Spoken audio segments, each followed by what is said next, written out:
Dude, I was just thinking about, what do you think about vapes with people, Oh my, so many people vapes. using them, especially young people? Yes. Within my circle, it's definitely dissipated over time. But I will tell you, when I was going to high school, very prevalent.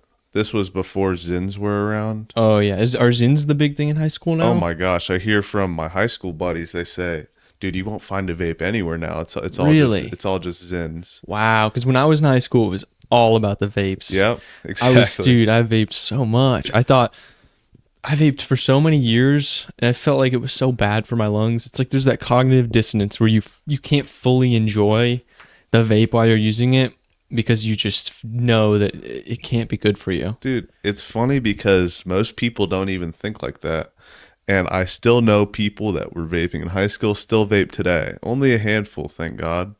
But dude, they don't even take that into account. I'm sure they do, but not the same way we do. Yeah, it literally is just spraying aerosols. Like how else do you get the flavoredness of a vape to be, it's not water vapor. So what they're doing is they're actually taking these fragrant aerosols, which is something in like perfume or Lysol, obviously different chemicals though, not the same ones. And that's what they're using for these flavors. And so it's not so much the, again, vegetable glycerin and propylene glycol, I think are the main ingredients in vape juice, which aren't, they're in a lot of things. They're in some foods, they're in shampoos, Yep. but, I don't even know if they're in foods. They're in shampoos though. They're in, but the thing is, who knows what happens when you inhale it? You can consume it. I guess you can eat it probably because I think it is in foods and you could put it in your hair. But when you start inhaling it, nobody knows the effects. So far, it seems benign, better than smoking cigarettes. Sure. But the thing about it is the flavors are aerosols. Yes. But define benign for me. Benign means like it's not harmful. Okay, okay. From what we know already. Yeah. Well, to tell you the truth, brother, I remember when I was real young, I was probably at my grandma's house, and I remember seeing an ad. My grandpa smoked. I remember seeing an ad for like the first, at this point they called it an e-cigarette. Dude, Which, yeah, it was like the blue pen or something exactly. like that. And it was probably before this. Yeah. I saw it on a commercial on TV. I'm like, what is this, man? And I barely hadn't even known what a cigarette was at the time, so it's just crazy to see how this stuff has evolved.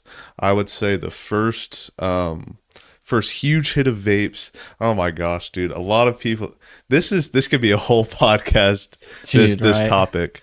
It started out with vibes. Yes, Remember dude. Vibe from Those were a big Views? one when they came out with those, or when people found out about them. Yes.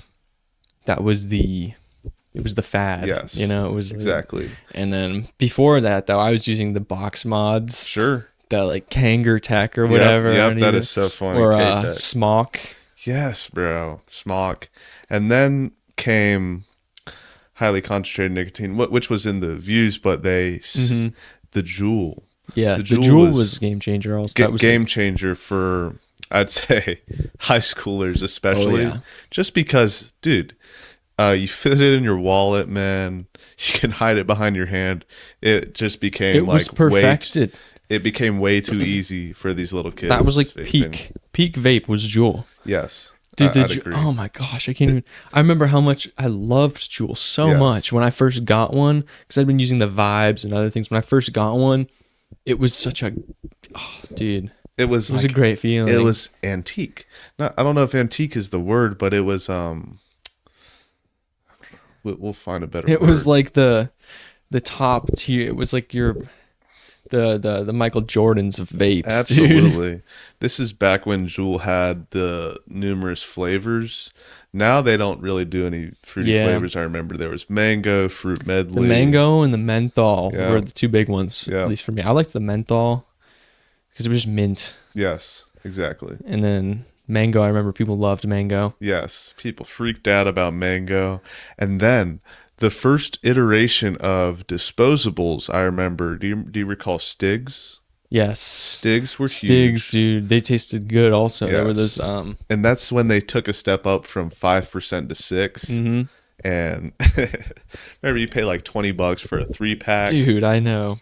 Like, that was something else, bro, those times. But the evolution of disposables, it started, there was Stigs, and what I can remember after that, there's HQDs, but then Puff came around. Yeah. Dude, the Puff, like the round. Oh, before that. Oh, Do you this is remember before when that? Puff looked like it was shaped like a jewel? Do you recall that? Yes. Yes. And they came in a little pack. You tear it Yep. open. Yep, exactly. Those were a game changer, I would say, because we're moving away from, you don't have to charge this anymore. You don't have to buy new pods. You buy one thing, Dude, use would have it, been. and throw it out.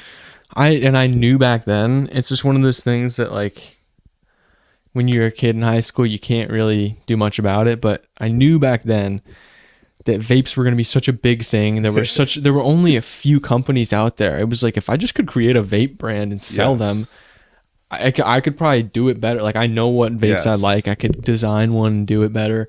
But, it was just a fantasy. Dude. And now there's so many brands everywhere. Yes. That It happens, you know. It's so funny you mentioned that. Like, hey, I could make my own vape brand and we'll go viral.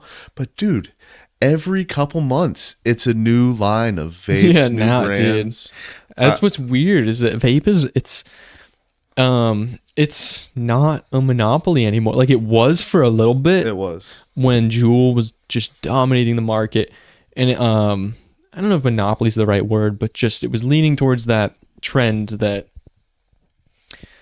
of just one company just taking over, leaning towards the monopolization, I guess, of vapes. And then I guess you're right, though. So many different companies came out, and so many of them have just become popular. The next thing you know, like the vapes that I see on the ground, every single time I see one on the ground, it's a new brand Yes. I've never seen before. Because Yes. I don't use them anymore, so I don't know the different brands, but there's a lot of them. It's so funny. I think the evolution of vapes kind of are similar to the evolution of phones, because I was just thinking of that. at one point, well, tell me why you think that. I think it's that way because as far as size goes, vapes started out pretty small. There's the Juul, fit it in your pocket. Then we start moving towards these disposables that are like bricks. They're bricks. Whereas the phone started small, got bigger, and then I have an iPhone 12 mini. That's the outlier of iPhones. It's one of the last ones they did in a miniature manner. Look. Yes, they've been smaller again. Yes, smaller, and then Slim and small again. then they start going bigger. and then bigger. Yeah, it is.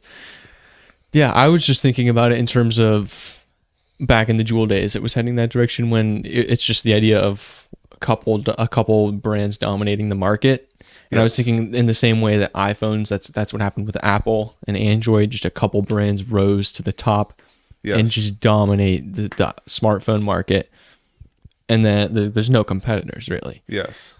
And vapes we're heading that direction, and then somehow it didn't. Yes. You know, I guess it's kind of like cigarettes. You know, you'd expect there to just be a lot of brands that everybody's gonna keep trying. Yes, but the thing about cigarettes are, it's such a it's almost, I'm sure it's older than America. It's got to be. What I'm thinking.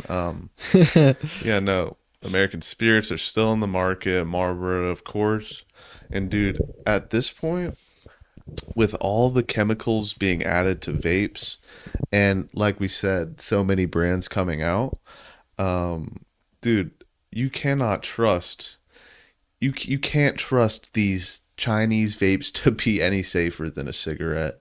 Honestly, there's research that says, these vapes are better than cigarettes, but I don't think they're accounting for these Chinese brands. I don't know if you've seen the videos online where these Chinese factory workers will be testing every single vape. Yeah, I've seen that. Imagine that job, dude. Oh man, How detrimental that'd be on your health. Probably really bad for you because Yes. it's like there's no tar in them, but it's like puffing on a can of Lysol. Yes. It's like, what the hell? Exactly. What is making it smell like that? Yes. And it be so puffy and cloudy. It's just It's nuts. And remember when we were talking about that in the sauna, and there was that one girl who was like, "Can we just change the topic now?" Because she was like, she definitely vaped, and she didn't want to think about it. I don't recall that. Oh, really? We were all chilling in the sauna, and we were talking about how vapes were not good, and Oh my gosh. she just was getting uncomfortable. She was like, "Can we like please change the topic?" You're kidding. Yeah. That's so funny. Look, we share some sauna sessions together, and when we go in there, You might have stepped out for that moment or something. I feel like I would have remembered. But we do these sauna sessions, and typically you go in there, it's going to be pretty quiet. People are talking to just their friends and whatnot. But me, Jack, and David step in, and Harry, we're going to make sure the whole room has some space to talk. That's what I love about what we provide for the sauna.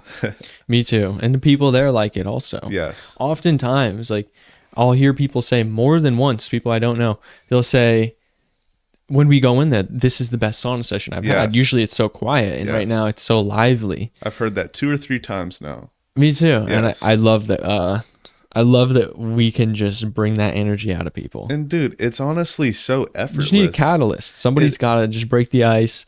And what helps is that it's a group of 3 or 4 people breaking the ice, which Yes. really gets things moving even Yes. more. Absolutely, bro. There is nothing like just hopping in there, man, and You just transfer your energy. Yes. Like, people pick it up. It's like if Yes. you go in there as a group of 4 and just do your thing and, you know, chat it up, talk to people, they're going to pick up that energy. And even the people who will stay quiet, you can tell that they want to join the conversation. Yes. They're just a little bit nervous. yes. Like, I'm thinking of this one guy in particular. He was sitting down. He wasn't saying anything. And then all of a sudden we started singing Happy Birthday to Harry, but he started singing Happy Birthday to Harry with us. And Oh my gosh. it was like, it was just geeked. I thought it was hilarious. Dude, I know there are people out there that when they think of the sauna, we cross their minds because we provide a new, different experience for the sauna. I know we do. And people that are usually not talking, I'll get them in. They're like, the other day we did, I've never heard of this. I guess David called it this. Did you know a rose and a thorn? Or did Oh you- yeah. It was Harry. I think Harry was like, Oh, yeah. Let's each name a rose and a thorn. Let's go around in a circle and name a rose and a thorn. It could be about anything in life. Yes. And we had people do that. Yeah, it was great. And we had people that were not even speaking. I said, rose and a thorn, what is it? And, you know, they'd give their rose and a thorn. It's Yeah. easy way to break the And what ice. helps also is if you were very good at directing for that kind of conversation, you kind of have to direct the energy. You can't really be like, who wants to volunteer? You just be like, all right, like, do you want to, you got to Yes. like kind of call somebody Yeah. out. And if they don't want to share, they don't want to, That's but all right. Yeah, no. What I've learned about, you know, communication and just talking to strangers, don't be so pushy, but be inviting Yeah. and also like offer be your hand. open to them not wanting to share, you know? Right. But you wanna be very open as I am, so they, you know, don't have the fear to share as well. Yeah. Like, you want to offer your hand, because what people really want, and I've noticed, is people really want someone to talk to. A lot of people, and they don't have people to talk to. And sometimes you can be that person who initiates that, or at least Yes. opens a hand to them if they're willing to. Yes, absolutely.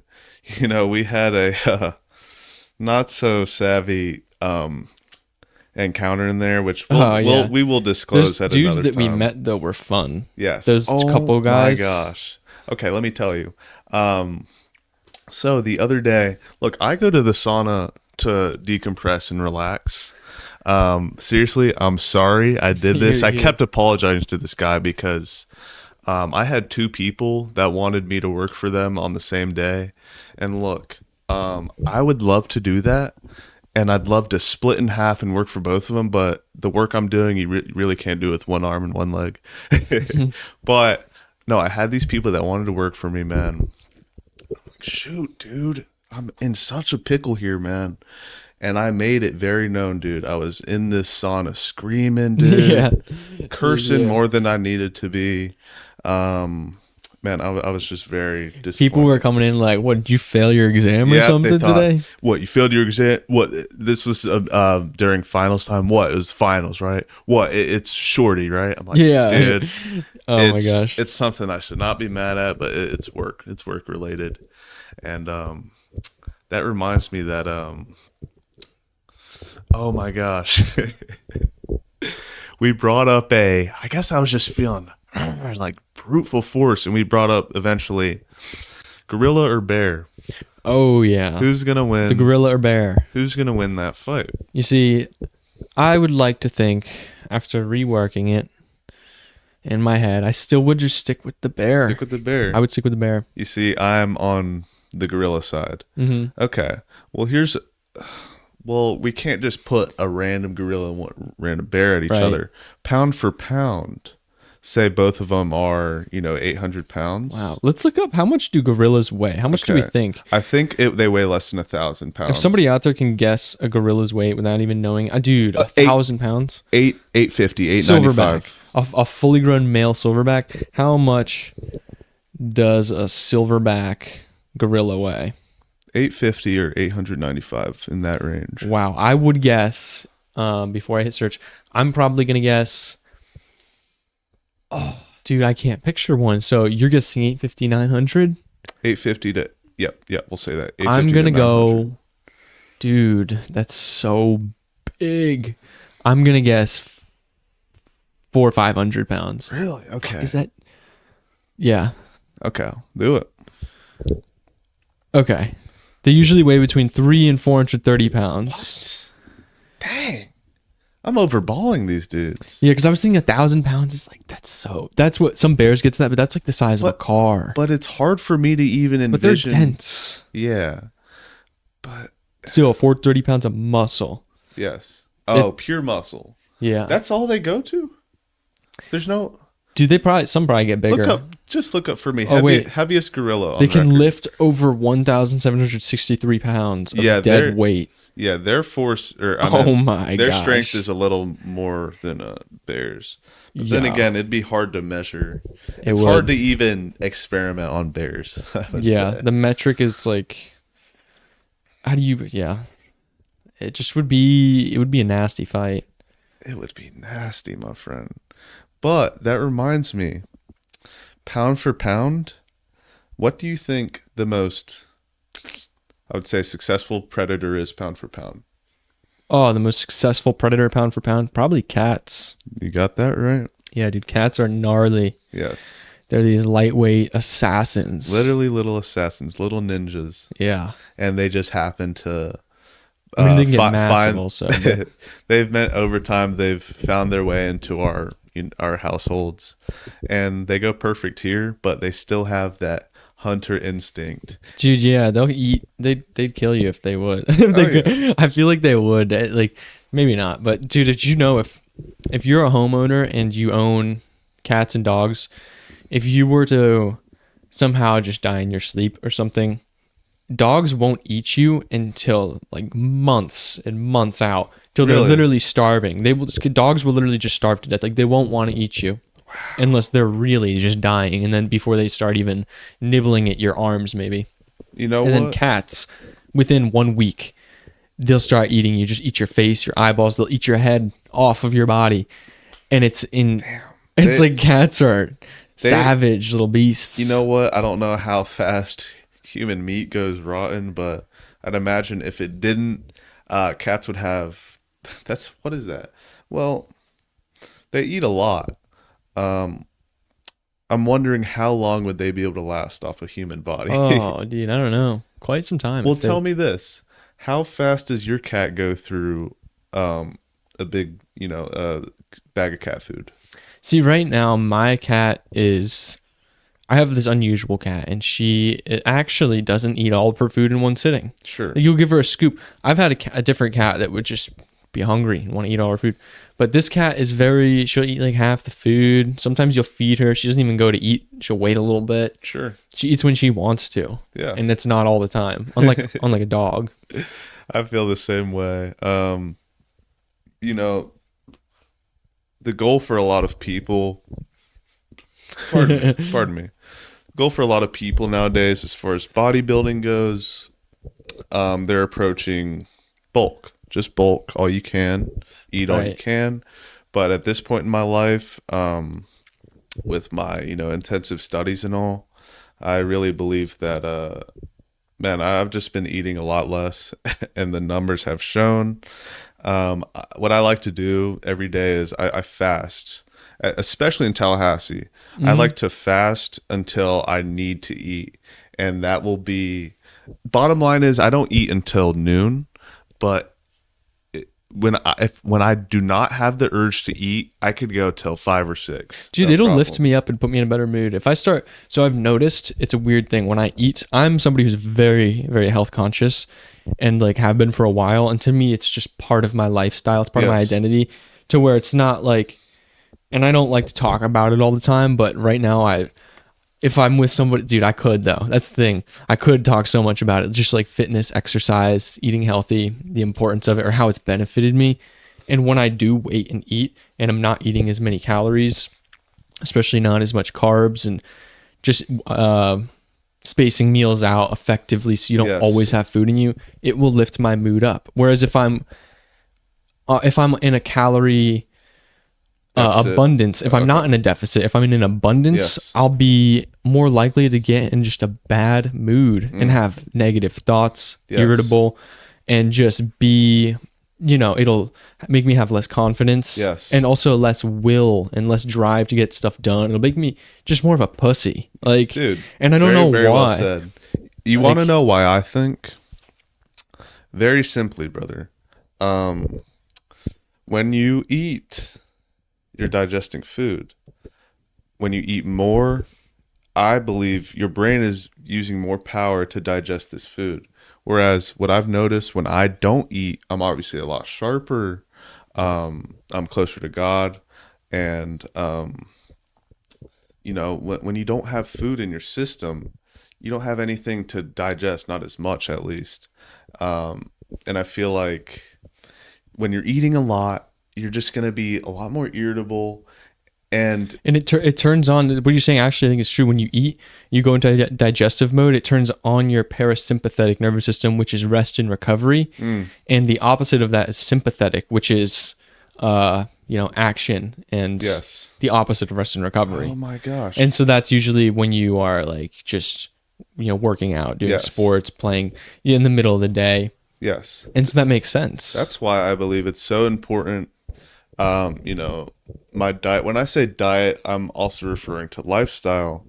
My diet when I'm here consists of get some work done. Until it's done, that's when you eat. Just like the hunters did. They didn't eat until they killed. Okay. right. So obviously Dude. we don't live in a community where you have to hunt and kill anymore, but instead of hunting, I'll work. And once I'm done working, we'll eat. And how about that? To think about, if you're relying on hunting for food, the reward that you get is so primal and more rewarding than anything you could conceive of. Because if you think about it, our brains have evolved for just thousands of years to reinforce behaviors that will keep us alive, such as hunting, communication, and a big one was hunting, though. A big part of our ancestors' lives was they would hunt. And when they would kill an animal, that would trigger this reward system in their brain. It would release tons of dopamine, make them feel amazing to reward this behavior, because they knew it was really a matter of life and death. It was like, we kill this animal. It's not just we want to and we feel good because we did what we want and we needed to and we killed it. Yes. And it's an amazing feeling. And so there's people Oh my gosh. there's people who go out in like Siberia, in Alaska, and say that, like, confirm this. They validate that this is actually true, that when you go out and you just drop everything, you go off grid and you hunt for food and you're stalking an animal for 2 days long, and you finally take it out with some crude bow that you made. It's like the dopamine release that you get can't beat Wow. anything else you can conceive of in life.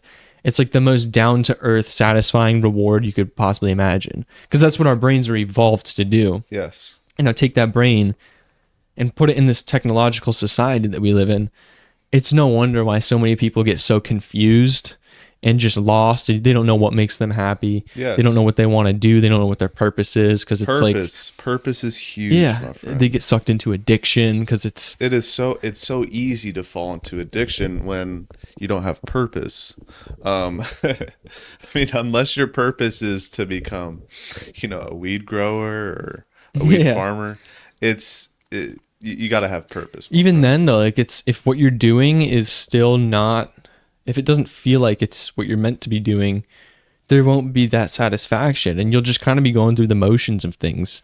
And in the back of your head, you'll just be thinking, what should I do with my Yes. life? Yes, And you still just going through the motions, but you don't know what you should be doing. absolutely, brother. It's a hard question to answer. It is, and I'm still working on it. I'm finding it every day. Yeah, because I know what makes me happy. But yeah, purpose, that's something we should every day strive towards. What am I here for? What do I love to do? Yes. and it really is something that's rooted in action.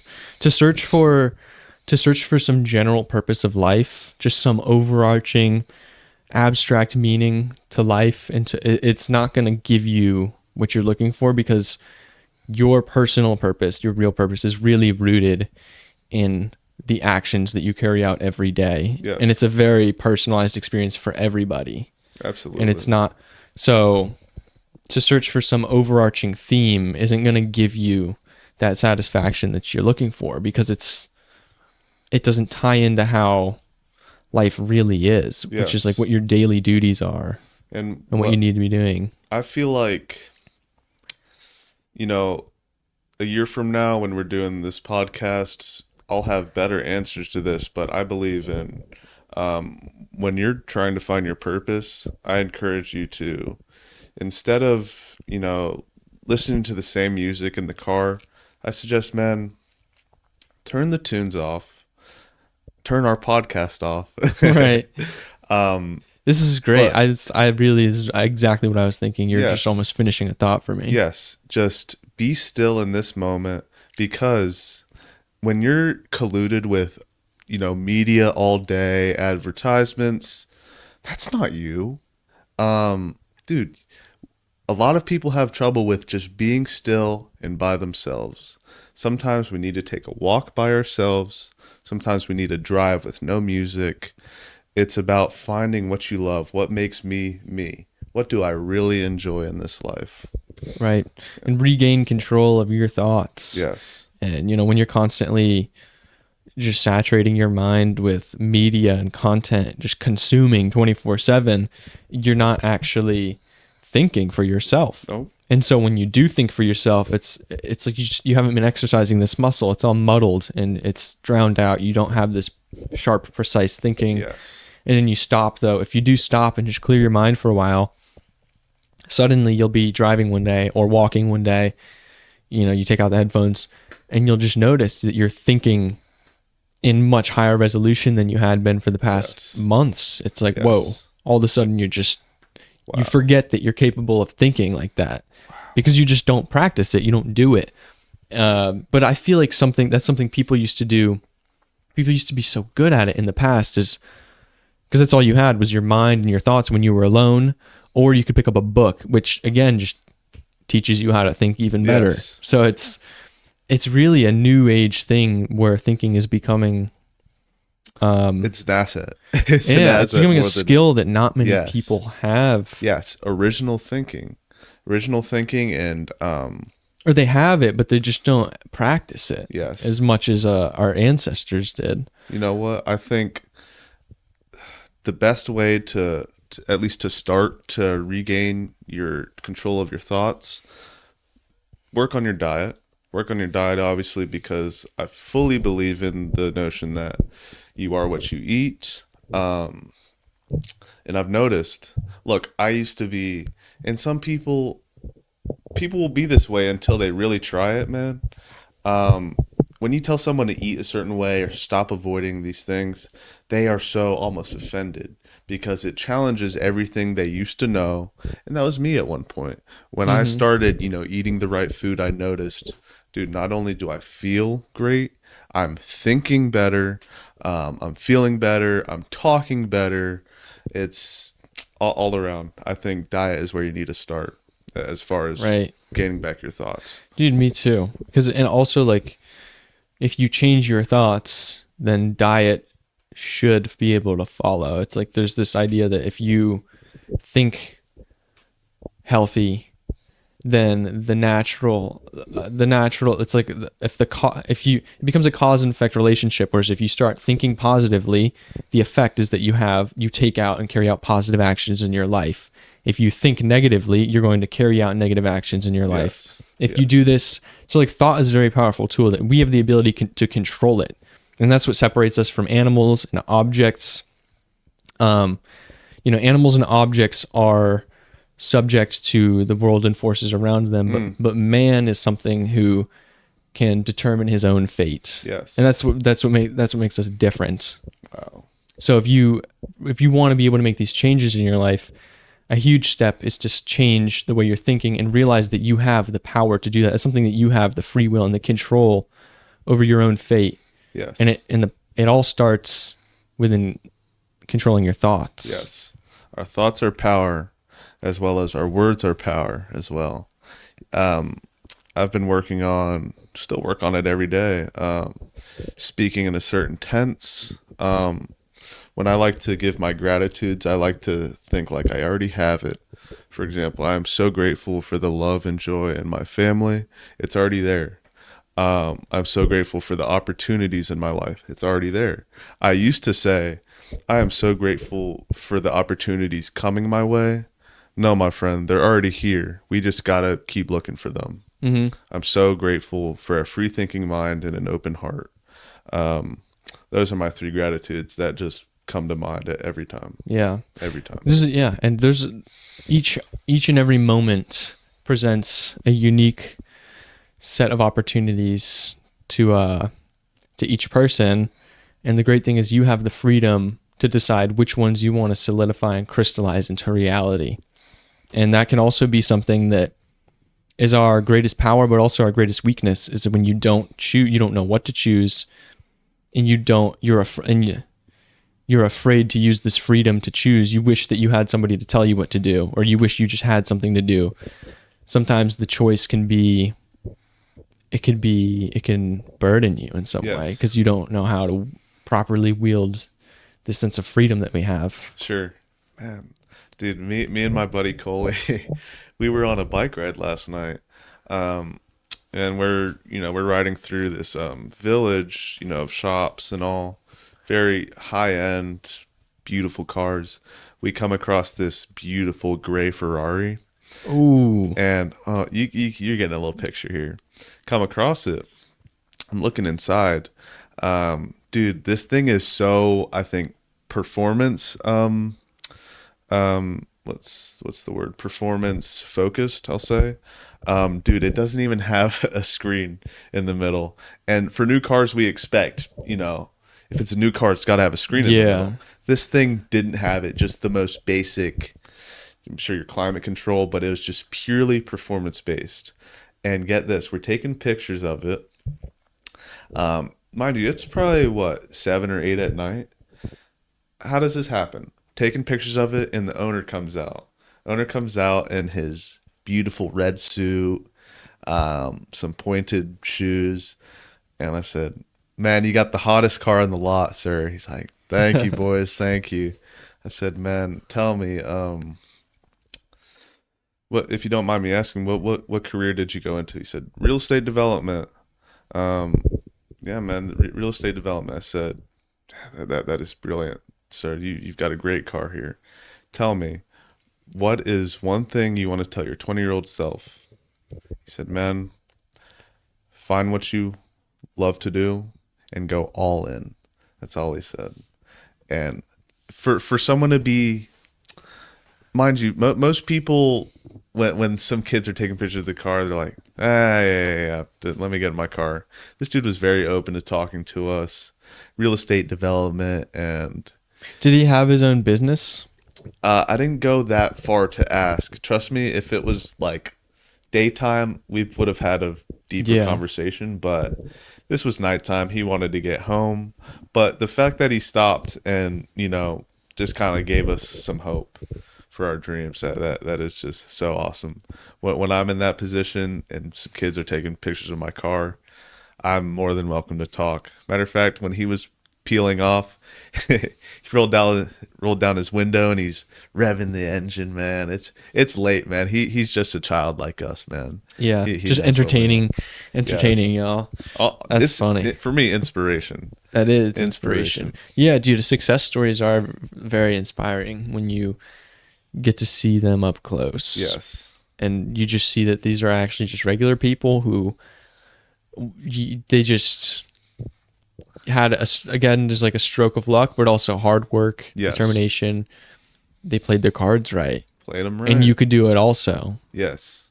Wow.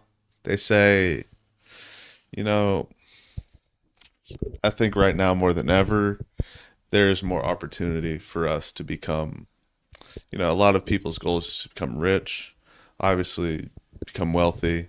My goal, man, is to build a big enough foundation that I can make change in my community, that I can be worldwide. I can set. I'll be making a health and wellness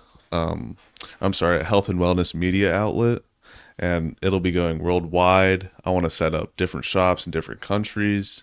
Health and wellness, man, that is just the easiest thing to promote, dude. Why wouldn't you want to be well? Why wouldn't you want to be healthy? Yeah. Yeah, those are the basic. If you go back to the basic needs of what do most people want in life, they want to be healthy and they want to be happy and wealthy. And so like they're the most basic desires of humans. Yes. If you strip everything away from someone, even their health, and find somebody just somebody who's dying of cancer, you ask them, what's one thing you want? It's just to be healthy. Yes. It's the most basic desire. Everything else falls apart. All the bullshit, it loses its meaning. And the things that really matter, Oh my gosh, bubble up bro. to the surface. Dude, that is too funny, man. We've got to be grateful, man. I was painting the other day, and this is probably my last day of painting. Were you like finger painting? Dude, I'm just kidding. No. I could totally picture that for some reason. That That'd is be so hilarious. Well, I'll tell you, I was using so look, we were painting the ceilings and the walls. Oh, okay, yeah, like paint. I was thinking like you were painting on a canvas. Okay. That's ironic with all these beautiful paintings around me. No, I was doing a little house painting. No, dude, this was my last day of painting, and my guy wasn't there to help me pour the paint in the bucket. So I pour in the paint in the bucket. That goes fine. Scoop it up, whatever. And then what did I do? I was grabbing the ladder, and I'm walking towards the room that we need to be painting in. Sure enough, I knocked down this damn bucket that I just poured. Knock it down. Man, it's full of paint. Paint everywhere. Well, thank God it was on tarp, inches away from the hardwood, let me tell you. And man, of course, this is like smack in the morning. I'm like, dude, gosh, oh my gosh, this and that. And then I remember, dude, there's some people out here that don't even have the ability to walk. And I'm out here with the ability to work, the ability to make money, and I'm complaining about some spilled paint, which I've cleaned up, put a shirt over it. We're fine, man. Mm-hmm. And yes, that's the thing is like also it goes back to what you're saying, is finding the purpose in the daily tasks that you have is in that moment. Instead of complaining, just instead view it as like it is your purpose is to clean that paint and do the best job that you can at it. And assign meaning to it. Yes. Find meaning in the daily trivial tasks even and do them to the best of your ability. Whether it's like brushing your teeth or showering. Yes. Instead of complaining, see it as like your duty and your privilege, like, and do your best at it. Like be the best toothbrusher you could be, your best shot. I mean, as funny as it sounds, it really does change the perspective of the way you see things. There you go. Man, we are so blessed to be in the United States of America, my friend. Tell me, I imagine you're a little more knowledgeable on this than me. People in China, I know they make it very hard to leave the country, like almost impossible. The elites are already chosen. They choose your job. Um, they tell you how many kids you can have. Do you know anything about the way they live over there in China? No, I just know that it's not ideal. Not ideal. Not ideal. Not ideal. Just, like socialist economy. That's what it is. Socialism. Yeah. What does that mean? Socialism. It's sort of like that you don't Own anything. kind of. It's like everybody works and you get, despite the like how much you work and the effort you do, everybody gets About the same. equal pay. Yep. Yeah. And it's almost like the government gets to control the money in the market. Yes. And when they have control over it, if they're able to give you money, then it means that they're able to take it away from you as well. Yes. And like it's not a good system. It takes the power away from the people, puts it in the hands of the government. Yes. Look, dude, what are the chances we are born in the US? It's not very high, I'll tell you that. And Yeah. for It's China to be controlling such a huge population and almost have them brainwashed and make it so hard to move out the country.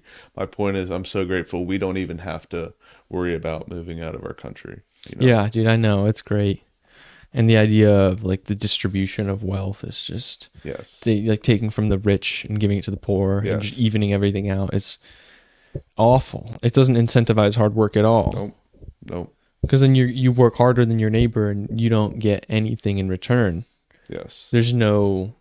And people are very materialistic, and sometimes that's what really drives you. Yes. A lot of people, obviously we have a deeper side to us that's not so materialistic, but on the outside, each of us has a part of that in us. And when you work hard, you want to see the reward. You want to reap the benefits. Yes, absolutely. And when that's not the case, it creates a very demoralized society, unhappy people, and just a bad situation. Yes. Overall. Oh my gosh, dude. We are so free. We're able to move freely, think freely. We have cars to go into.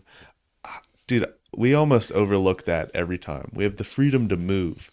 Me and you, we could go to Georgia right now if we wanted to. Yeah. Like crazy. That's freedom of will, freedom of choice, my friend. Mm-hmm. I love it every day. But dude, I'll tell you, when I get back to our hometown from Tallahassee, I notice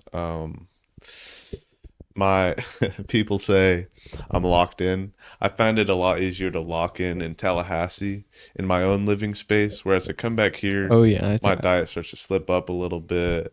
Do you find that the same way? I know what you mean. It's easier for me. It's different things, but same concept.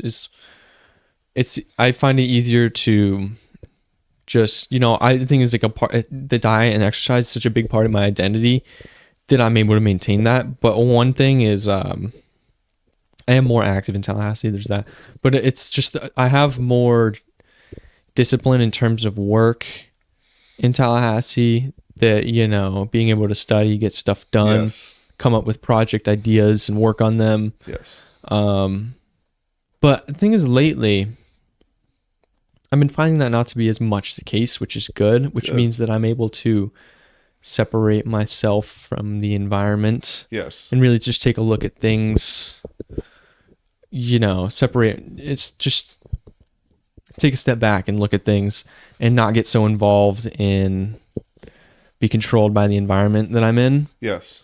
But obviously there's like when I first came back, there's that transition period where where I'm sitting there, I don't know what to do. There's too much free time.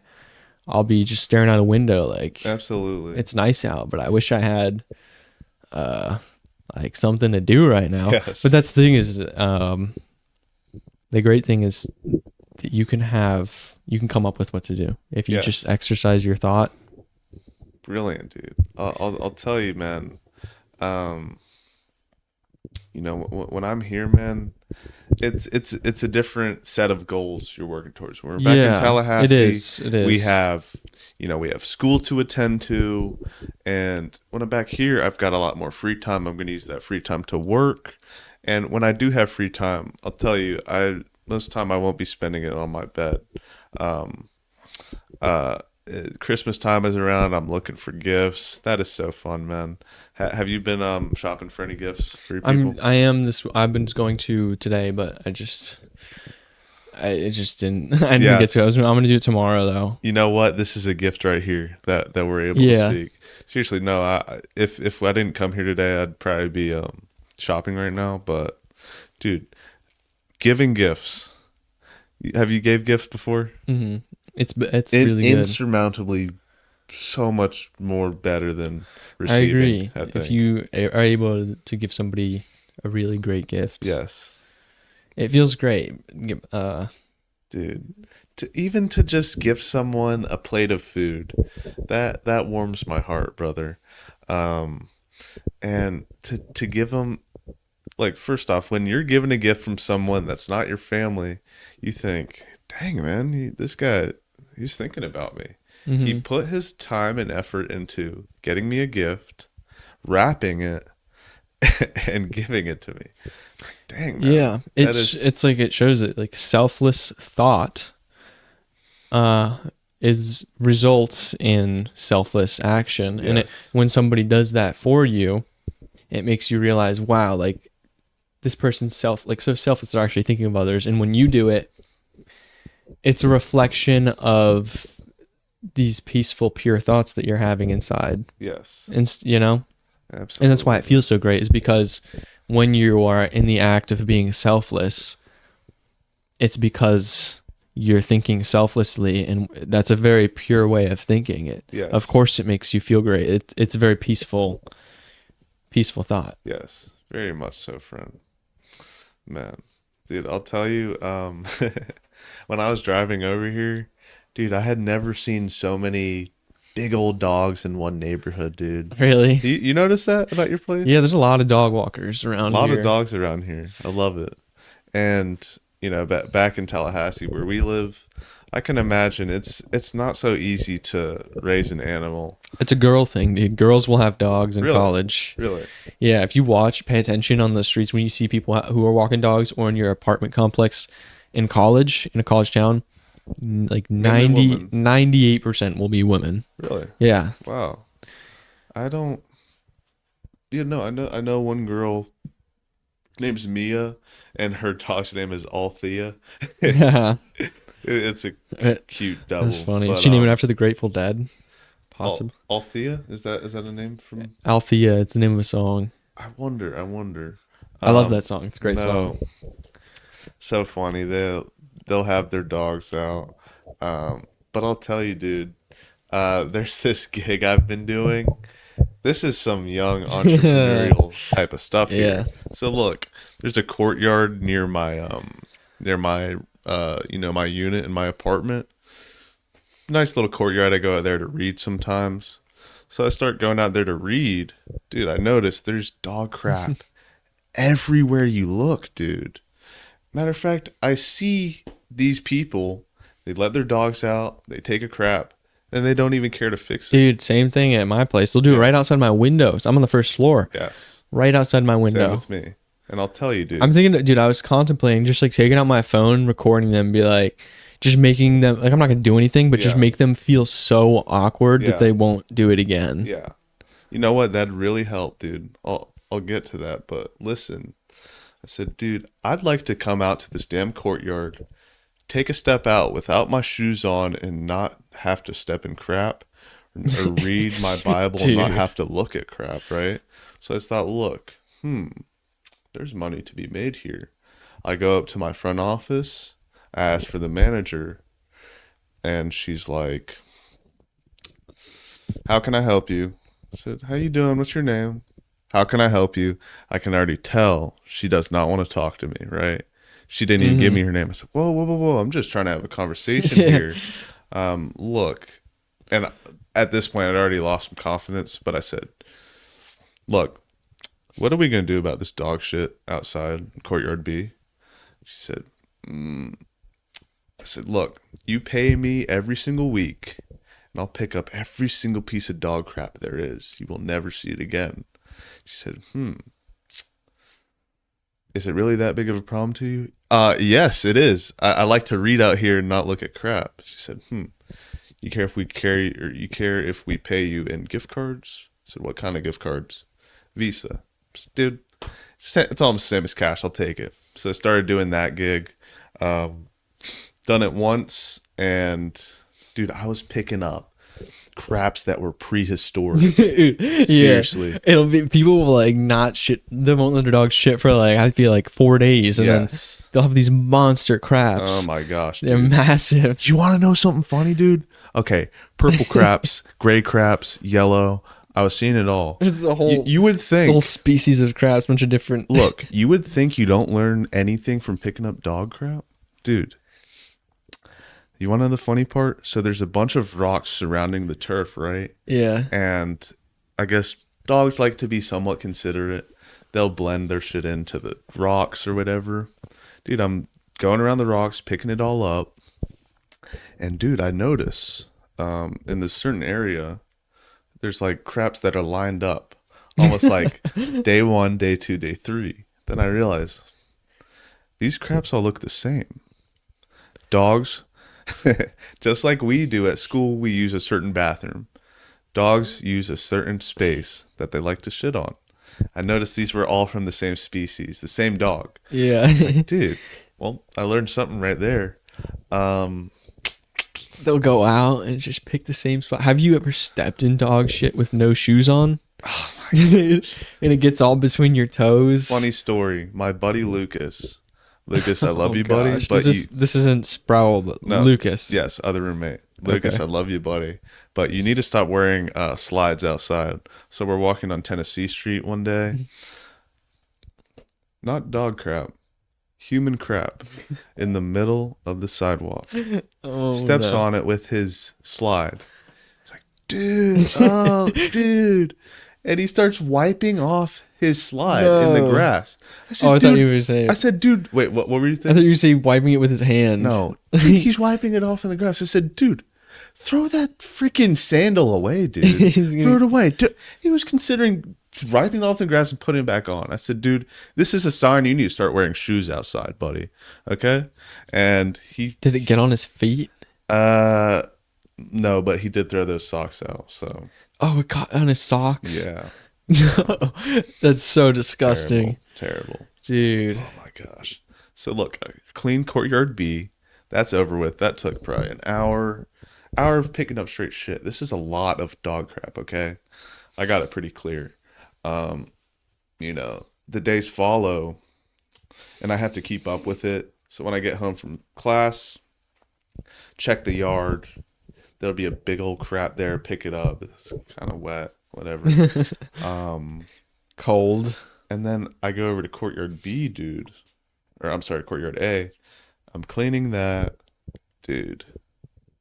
This courtyard was not nearly as bad. But the disgust I got from this place. What could it be if there was a lot less dog shit? What happened that made it worse? What was it? You would never guess. Was it just like trash? There's trash, of course. So look, the one little dog turd that was there on the turf, it was stuck to the turf pretty bad, right? Mm-hmm. So I got my glove or whatever. I'm ripping it out. I rip out half of it. And I look down. I said, "What, dude? Would it be maggots? There was maggots." Big old maggots crawling all throughout this crap, dude. And you could see them pulsating, bro. God, that's and I said, you know what? I'm going to take a step back. That's way above my pay grade. So I walk around, finish it. I go back to this crap. I think the worms are still going to be there. They're gone. I think they dug deeper into it because they can't be exposed to air or whatever. I don't know. They've been living in this crap for a long time. Weird. You know what? Weird topic for the podcast. But I was just thinking that's hilarious. We just Yes. got on a dog shit topic. But, you know, that inspires me to... That's funny. That's a whole business right there. I saw a truck pass by the other day. Duty Daddy. Yeah. Duty Daddy. Dude, I think they're by Jimmy John's or something. You're kidding. Or No way. I might be tripping actually. I don't know. I've seen that truck before though. Yes. Duty Daddy. Yes. And you know what I name my company, it'll be something related to duty. I think it's Pooper Scooper Yeah. or something. Too funny, my friend. I gotta look into that business approach, but I'm sure there's money to be made somewhere. But you know, the business wouldn't exist without these people not picking up their damn dog's crap. So thank you guys for that. I got paid.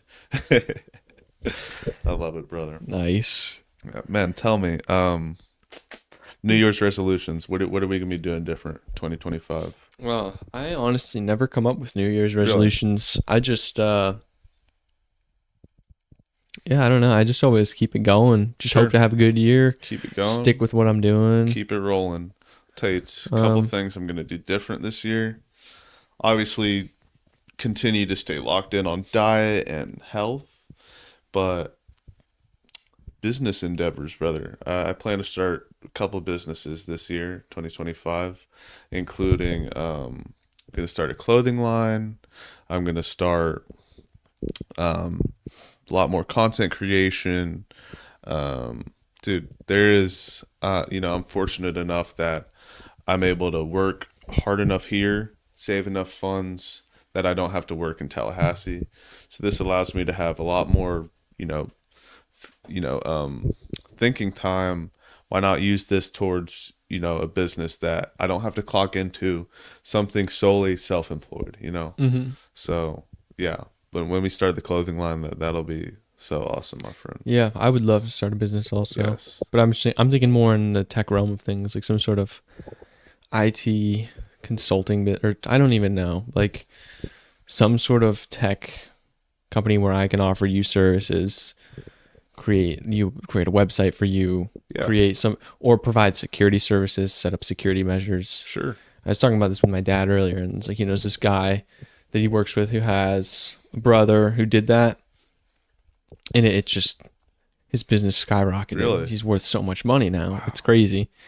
Um, but that's just, I would like that if that was my. Imagine how great it would be if you had people coming to you and all of a sudden you're just getting these deals that are like, can you do this for me? Can you do this for me? All of a sudden you got so many people coming at you. You're like, I need to hire somebody. Yes. Like I got Yes. too much work coming my way. I got to hire. Wow. I get the privilege of hiring somebody out. And that's like how you get to grow your business. I can't wait till that day, brother, because I'm on the other end of that. I'm a great enough worker that people come to me to work for them. But when I have the foundation where I'll have to hire an employee, I want him working at my level of, my level of, uh, not sportsmanship, but we'll call it workmanship. I want him working at that, if not higher. Because look, I've grown up with some not so nice bosses. Not that they're not bad people or not good people, but dude, if you're doing something wrong, they're gonna let you know, okay? And I find that so important to have a boss that's kind of on your ass, not hard enough to the point where you want to quit, but someone that encourages you to give your best work, dude. Give your best work so you don't have to do it twice. Okay. Mm-hmm. Have you had, any like great bosses that have, taught you anything? Not really, honestly. There was a boss I worked for who's really compassionate. I liked that about him. Really? At a restaurant. His name was Daryl, and I just would always assume that he was gonna be, just you just assume that your boss at a restaurant's gonna be a hothead. He was far from it, dude. He was a very compassionate person. If something was going wrong and you didn't speak to him about it, he'd pull me aside and be like, "Hey, man, like, is everything all right? You need to communicate with me if there's a Wow. problem. Like, we can work it out. I can give you time off, but you just need to let me know so that we can work it out." Yes. But instead, just not letting me know, ghosting me when I ask you questions. It's not the way to go about these things. And he was I loved the way he handled those situations. And he was your manager? Mm-hmm. Okay, that's a great manager right there. Because you have no business without employees, my friend. Employees are the asset. If you don't treat them right, they're a lot more likely to quit, a lot more likely to not show up, not give their best work. But if, Daryl, he's able to say, look, communicate with me freely so we can figure this stuff out so you don't have to go the other way. He's like, we love having you here. We don't want you to quit. Yes. What can we do? Like, if that means cutting hours, I can cut hours. Just, we need to talk about it, though. That's huge. That is huge. Mm-hmm. Open communication, man. We need that in all aspects of life, my friend. Because you don't say something, how are they going to know? We all have to work on that. Yeah. Every day. Because, yeah, dude, that job was making me go crazy after a while. When you just work so many hours in a row of cooking, and it's just, the weekends would drive me crazy. You start getting better at it, so then you get more responsibility, and so it gets harder. And it's just like, oh. What's this first watch? Yeah. First watch. All breakfast foods for the most part. Yeah, breakfast and lunch. They have a lot of sandwiches. Okay.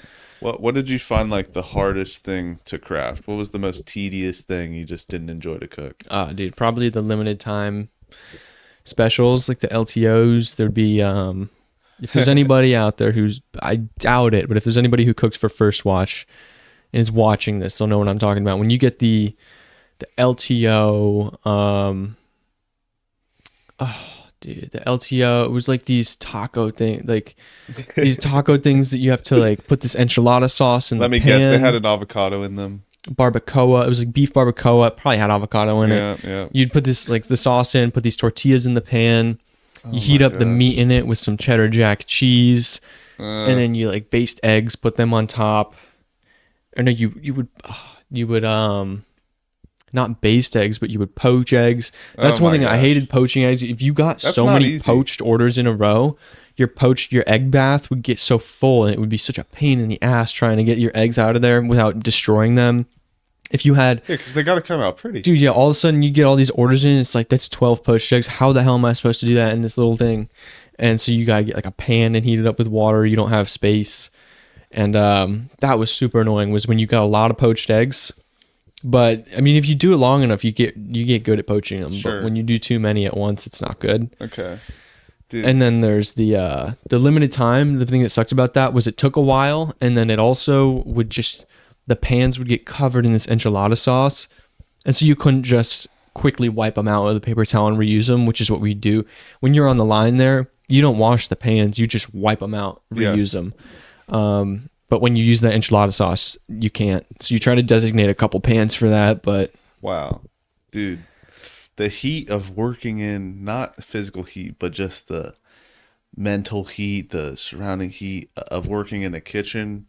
If you've never done it, there's some value to get out of it, dude, but it's treacherous, my friend. It is treacherous. Yeah. Or the worst was also if you're working eggs and salads at the same time. So you're doing all these eggs, and then you have to stop and look at the other board. And while your eggs are cooking, you have to go over and try to make this pretty salad.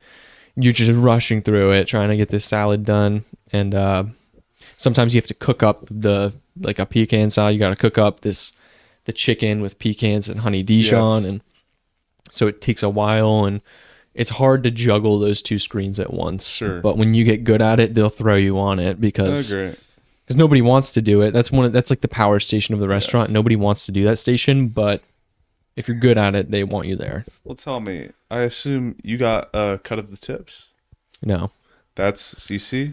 I assume just because I regard it as a nicer restaurant than where I used to work. I used to work at this burger joint. Dude, by far, the cooks, I don't care what you say, man. The cooks would be working the hardest and the most. We didn't get one cut of the tips. I find it so ridiculous that we are making the product that allows the customers to tip. Like, oh, this is a great meal. Let me tip this. Goes straight to the upfront people. What did they do besides carry it there?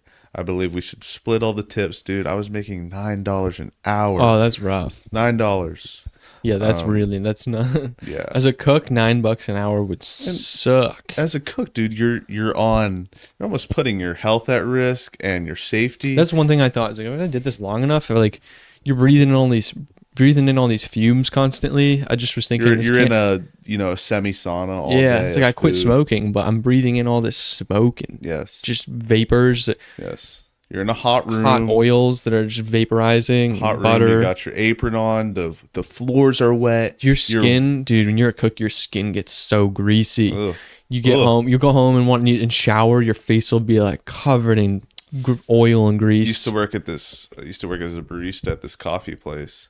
Come home smelling like French vanilla bean. Yeah, that's great, which dude. is some girls would like that. I love but coffee. It smells so good. Yes, you come home very sticky.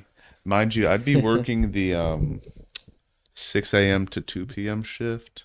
Dude, for me, it was very hard to not fall asleep right after that 8-hour shift. Oh yeah. But I would do that sometimes at first watch. You Yes. go to 6 to 3. Yeah. They'd 6 usually, to 3, huh? They'd usually let you, if you went in at 6, they Sure. would usually let you off a little bit earlier. Okay. Yeah, no, dude. It was never easy, brother. But Yeah. I will say, we're working at a breakfast place. You get some free food, of course. But dude, I'm so glad I've worked my way out of that type of, employer, and I'm able to work for myself now. So, and we're in college now, and we're focusing on, furthering our careers, friend. And that doesn't require us to flip eggs anymore, Right. Like just actually able to make bigger moves, just play life as if it were Yes. more of a chess game in terms of your career.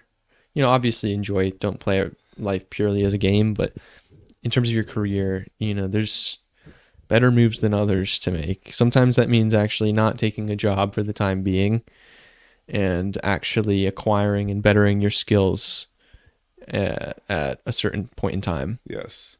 Absolutely. It pays off in the future. Yes. But I do think it's important as a young man, young woman, put yourself through those not so nice jobs so you can get an idea of like, dang, this is not where I want to end up. Oh yeah, that sometimes it is necessary. Like that's what got me to reapply to college. Is that I was doing that. I like dropped out basically. Didn't want to go back, hated school, and was just cooking. And after a while of doing that, I was like, dude, this is actually like anything but this. I'd rather be studying. Studying is less boring than this. Like Yes. this can't be it. I know that I have so much more potential than this. I'm smart enough to do it. I still have the opportunity. Why would I not do it? Yes. Dang, I'm so glad we've reached that point, dude. Me too. We're both in college now, and the beautiful part about college for me right now is not so much the coursework. I love the coursework. I've got great professors, but dude, interacting with new people every single day, just as we do in the sauna, that's what brings it home for me. Yeah. Just new people, new experiences, and I'm working on my communication every single day. I love it, bro. Me too. And my people see it in me too. But, I agree. Meeting new people is like one of the best parts about college. yes. There's so much opportunity to meet new people your age, all going through very similar processes, and there's so many different types of people out there. It's Yes. great. And then there's, because school is still school. It's not gonna be fun. Going to class is never. Yeah. Studying is never like this fun thing that's gonna Yes. be like. But dude, the time that you have away from studying, find something you love to do. We've found this. We've found pickleball. Dude, it's so great. But yeah, man, we've come a long way. And I'll tell you, dude, just from this conversation we've had today, dude, I've noticed our flow has gotten a lot better, compared to podcast 1. So from podcast 1 to podcast 9, what have you learned about podcast making? Oh, I've learned that first of all, I really enjoy it. There's like some things in some videos I've made that I didn't enjoy making, and I still made them anyway. Yeah. Podcasts though are just I really enjoy it, the whole Yes. process. Also, it challenges me to step outside my comfort zone in a lot of ways. In terms of if I want to have new people on my podcast, and that means I'm going to have to invite new people on, Yes. which I might be more uncomfortable to do, but that's just another thing that it's another form of being able to grow past certain Yes. fears. And Yes. We've got to be uncomfortable to grow, my friend. Life is all about change. yeah. And And yeah, it helps me learn also just about learn and connect with other people, yes. Absolutely, bro. you know? Dude, when I rewatch our podcast, I notice I speak a certain way, and I said, "Dang, I really speak like that. I really sound like that. Let me work on that." And that allows me to not only, communicate better on here, but also outside of the Yes. You podcast. know, it also is helping me think of the way I speak Yes. a little bit more consciously. Yes. Because I won't lie to you, dude. It's not often that people sit down. No, we don't really touch our phones. We sit down for an hour or two and we just talk. That doesn't happen very often I know. in today's society, dude. And it provides a great incentive to, like, if you're not in the mood to talk, for some reason, picking up a microphone will just enhance that mood and be like, okay, I guess we're talking. Yes. It just is like, because I could still have great conversations, not on the podcast. Some of the first times we talked, we were like, we should do this, but on a podcast, because we get into good conversations. Yes. But something about doing it when you're actually in the middle of a podcast, it makes it so much easier to have a conversation in certain ways. You know, I'm sure if I keep doing it, there's going to be some times where I have a rough podcast and I'm like, damn, that was rough. Yes. Like that was an awkward podcast. That is so funny you mentioned that because, I'm a pretty big fan of Joe Rogan's podcast. I'd say I've put the most hours into his podcast. Yeah, his is great. Yeah, he and sure enough, I start reaching a point where like, all right, I've listened to it enough. Let me find like the real I want to see what made Joe Rogan. I start watching his first podcast. Dude, I've done the same thing. Yeah, and he's evolved. It's like a live stream. Yes, he's evolved a long way, brother. Yeah. I remember I looked up what are the most awkward Joe Rogan episodes. One of them was with do you know the name of the actor in Home Alone? Little kid. Oh yeah, McCulkin, Andy McCulkin, or something like that. What's his name? He had him on Joe Rogan. By far the worst flow. And dude, Joe is he's a wizard at this now. He tells his people, yeah, dude, come on the podcast. You sit down, we'll get you in there, and 2-3 hours pass, you won't even know it, because he gets people to talk. That's an art. Whereas some people just don't flow as well. Him and Kanye. Really? Him and Kanye West. That podcast was so awkward. Yeah, because Kanye was the whole time he was teaching. He was treating it as if everything he said had to be like a poem, but it's like just a conversation. Yeah, it's not. That's just the way Kanye speaks. Yeah, he's like, it was weird if you listen to it. Kanye's mind is all over the place. Yes, like it was kind of funny. There were some funny moments but at the same time, it's interesting to hear. I haven't heard it in so long. That'd be worth a listen again.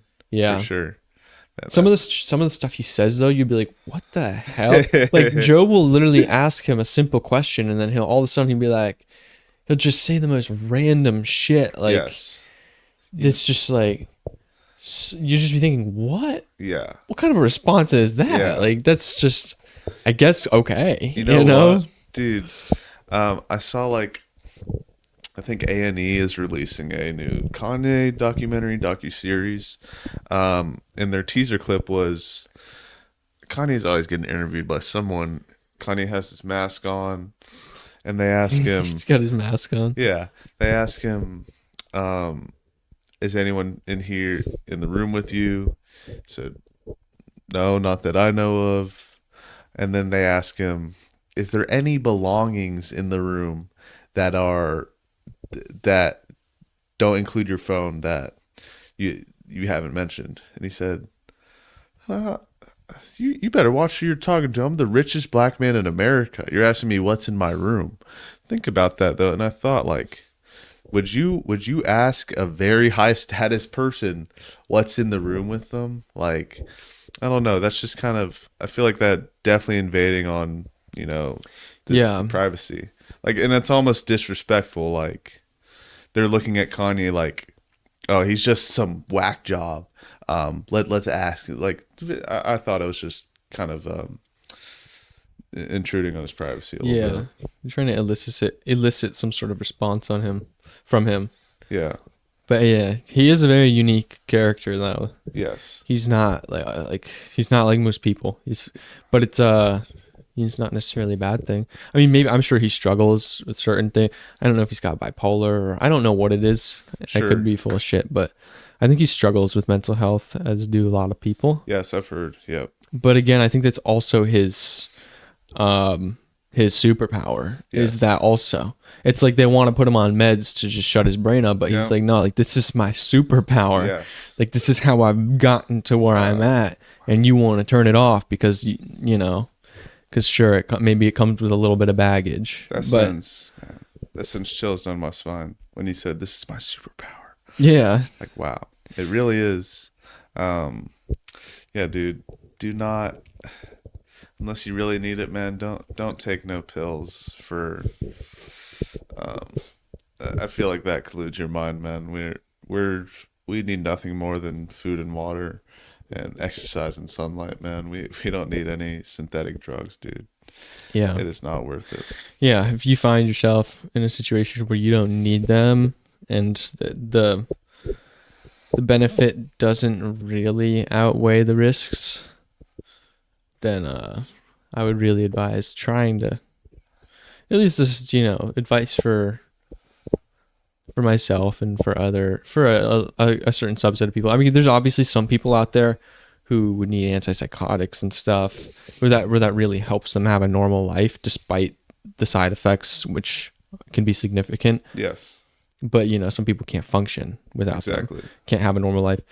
And then I'm sure there's cases where certain antidepressants are needed, but at the same time, I feel like what's important is to look into the cause of this depression that a lot of people have. Is that it's not so much a mental illness as much as it is a very human distress, as in it's like people, I think what people really like when you ask depressed people, most of them will tell you that their life has a great sense of meaninglessness and hopelessness. There's no point to it. I don't know what to do. Yes. And in the past, this is a question that people used to turn to their pastors and priests for answers for. Sure. Like, what is the purpose of my life? And now it's turned into a question that people will just dismiss all of that and go to a doctor and be like, what's the purpose of my life? I need a pill to fix it. But the thing, yeah. What's and the purpose of my life? I got something right here for you. Yeah, it's not so much a mental illness as much as it is a normal human condition to wonder these things. Yes. It's and it's, again, it can lead to depression, but it's not necessarily neurosis where it's just like these negative feedback cycles. It could very well be a genuine human emotion that you just haven't resolved yet. Yes. And sometimes the answer isn't in A pill bottle. in pharmaceuticals, but might be through spiritual practices or maybe a therapist. Yes. Wow. But yeah. So it's what blows my mind is it's crazy how that's the main thing with life. It's like how as culture deviated away from more religious morals and stuff, Yes. you just see that depression rises Absolutely. as the question of what's the purpose of life rises. Yes. And it's not just the purpose of life, but the purpose of my life. It's like, I don't care about the general answer, but what's the purpose of my life? What am I meant to be doing? And when you have no spiritual sort of guidance in your life, Yes. I mean, that used to be the answer for a lot of people. Yes. And this country was built on Christian values. Fast forward 200 years, we've got people so confused about their life.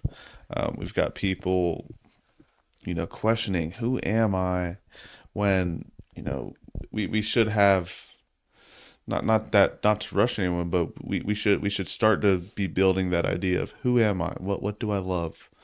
Um, I'm lucky enough to be able to, you as well, and everyone I surround myself with, we were able to look outside, take a step back, and look around and realize, oh, what they're pushing on us is not really what I should be pursuing. Um, we have to pursue from what's within, Mm-hmm. Yeah, man. Yeah. So grateful, my friend. Right. And just also realize that it is okay to be unhappy sometimes. Yes. That if you're not happy, you just allow yourself to be that way and just feel it. And obviously it can get extreme for some people, but like if you just let yourself feel it and accept that unhappiness is well, I guess another way to put it is happiness should never be the goal in your life. To attain happiness, happiness is simply a side effect of achieving a certain goal in life. It's like happiness is like a warm gun, like the song by the Beatles. It's a side effect. It's the warmth. That's residual. Yes. But it's not the main goal that you're aiming for. Yes. When you find something that gives you purpose and direction though, and you pursue it diligently, happiness will naturally follow. Yes. Absolutely. That's why they say Same with success. yes. Success should never be a pure aim, but if you devote yourself to something greater than yourself and pursue it passionately, success will be a byproduct of that. But the more you aim at success and the more you like just try to force it, force yourself to be successful, the more you'll miss the mark. Yes. Love what you do and you'll never work a day in your life. Right. It'll be a byproduct. Yes. Absolutely, bro. I'm so grateful, my friend. Man, I'm looking at my Birkenstock here. This is my first pair of Birkenstocks, y'all. Oh, nice. This is the cheapest pair you can get. They call it the EVA. But it's funny, I'm looking at them, it reminds me. You ever watch the Barbie movie? No, but I heard it's good. Dude, I watched it last night, man. And mind you, it's a pretty good film. I will say, it's really cool how they turned like a kid's toy into a film that is, PG-13, which is not so adult, but they're able to add some spin on it. Dude, they the brands within that movie, the two biggest brands I noticed were Chevrolet and Birkenstock. Really? There's a scene where Barbie has to head to the real world. She has two options: either go back to her regular life in Barbie land where she can be perfect and this and that, or go to the real world in Los Angeles, and the weird Barbie's holding up a Birkenstock versus a high heel. Of course, Barbie picks, okay, I'm going back to Barbie land. And she's like, no, I just was giving you those two options so you felt some sense of control. Mm-hmm. And then eventually she, picks the Birkenstocks. The big Hummer, the new Hummer. That's, for a long time I didn't know that was a GM product, but that's part of Chevy's branch. That's a Chevy car, and then there's another Chevy car that the woman drives in it. I can only imagine how much these brands paid to be in such a huge movie, bro. Mm-hmm. You would think it was a Chevy commercial the way they're displaying these vehicles. Dude. Yeah. It was a... That's crazy. They probably paid a lot of money. Yes. It's funny because, the target audience on that movie, bunch of girls, they're not thinking about Chevrolet. Whereas I'm a dude and I'm thinking... Wait! All these different brands. It's just funny to see. I love how they incorporated those brands into that movie, dude. Knowing you, man, I don't think it'd be worth your time to watch. Pretty cheesy about halfway, yeah. But it's good to see through a different perspective. Dude, you know what I do have to watch is Catch Me If You Can. What is it? I think that's the name of it. Leonardo DiCaprio movie. Sure. I don't know what it's about. I just heard it was good. Really? He's like some Criminal on the Run or something. I don't Yes. know. I don't remember. I would have to look it up, but it's old. Sure. Have you had the chance to watch Deadpool yet? Yes. Deadpool and Wolverine? I don't know. Actually, I saw the first Deadpool. Okay. Yeah, the newest one is insane, dude. The soundtrack on that's what makes the movie for me. No, I don't think I ever saw that one. Yeah, I've been telling you and David to watch Yes, that. I think you did. I wonder if David has watched it by now. Yeah, I If haven't been not- watching many movies. If not, we'll all find time to watch it together. But yeah, Deadpool and Wolverine, man, the soundtrack on that movie, I think makes the whole movie, dude. You know when certain scenes in a movie just hit you so hard, it's got your whole body tingling and like, oh my gosh, Yeah. I love this, dude. That was that for me, so much so that I watched it twice in theaters, as well as I got a damn poster in my room now Nice. of the movie. Dude, isn't it crazy how music can just do that though? Certain songs will hit a certain point and you just have to hear it once and you're like, this is now my favorite song. Yes. I love that. Yes. It makes you feel so deeply, so quickly, so instantaneously. Yes. There's no interpreting. You know, like with a poem, art can generally do that. Like with a poem though, you have to read it and interpret it and give you that same feeling of just wow, you know, just and in a different maybe Yes. in a different sort of format. So instant too. And then yeah, it's like a different flavor of the same thing. Yeah. And then art, you know, paintings can do that, but music though does it in such a way where it's instant and it just is it hits some chord in you that's so deep and primitive. Brilliant, dude. I'll tell you, man. It can almost make you feel like time traveling, like you're time traveling. If you listen to a song you haven't heard of in years and just close your eyes and listen to it, it'll take you right back to those days Right, and that dude? mindset and be so nostalgic. It's like stepping into the past. I find that so cool. You can have an old song played to you, like old, and you'll know, wait, I've listened to this before.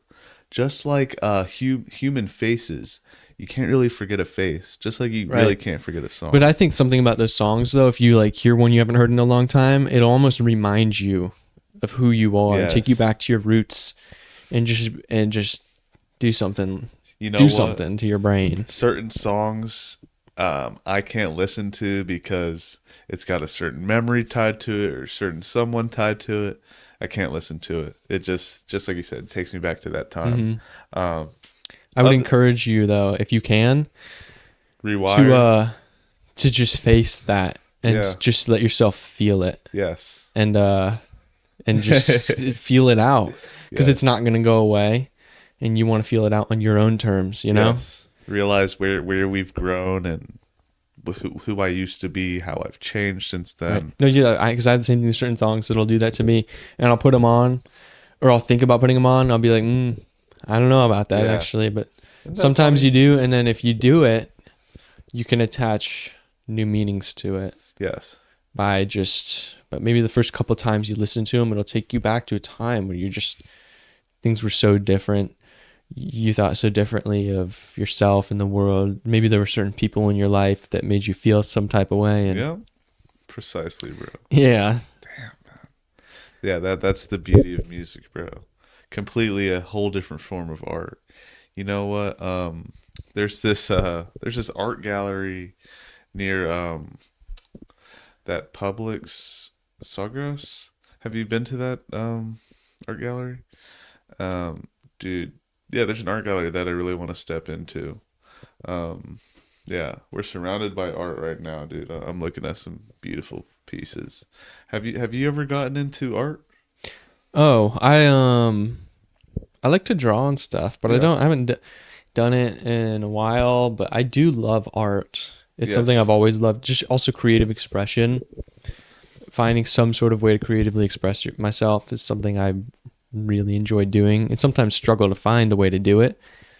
Because there's a line between, I think, when you're a man, you want to find success and you want to creatively express yourself. And for me, the dream would be able to combine those two things. But when you start doing that, it can take the value away from creative expression and pursuing success. It can make you feel like a joke. Yes. And I don't think it's healthy to make success and money the goal. It should not be should not be the goal. That No. should be the byproduct. You No, gotta just no. go for it. But I used to love to. I haven't done it in a while. Love to make music, play guitar. Yes. Wow. That was a big thing. I was obsessed with that for a while. Oh my gosh, dude. And then drawing. I like to draw. There were phases where I went through drawing phases. Painting though, I never got into painting. Man. It's really hard. Painting is something that's I find drawing a lot easier. Yeah. It makes a lot more sense to me. Painting is very different. Dude, I'm looking at some beautiful pieces right now. I wish you guys could see this whole room. Dude, I love it, bro. Art is something else, man. Me too. And another thing that also is like that I do now more than it's my maybe main form of creative expression more than any other. And it's hard for me to view it that way because I never did as a kid. But it's just writing. Sometimes creative writing, thinking. That's a form of creative expression. It's just hard for me to view it that way because I'm also a very visual person. Yeah. And so, but again, it's these things will let your imagination do the work. Usually writing will. Yes, absolutely, man.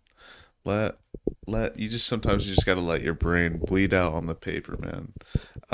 When you get out of high school, man, I notice you stop touching a lot more. You don't really touch a pencil and pad anymore, but I think it's so important. You write what you're grateful for in a little journal. Yeah, dude, writing, it's something else, man. We need to keep these, old forms of, communication and art prevalent in our lives, man.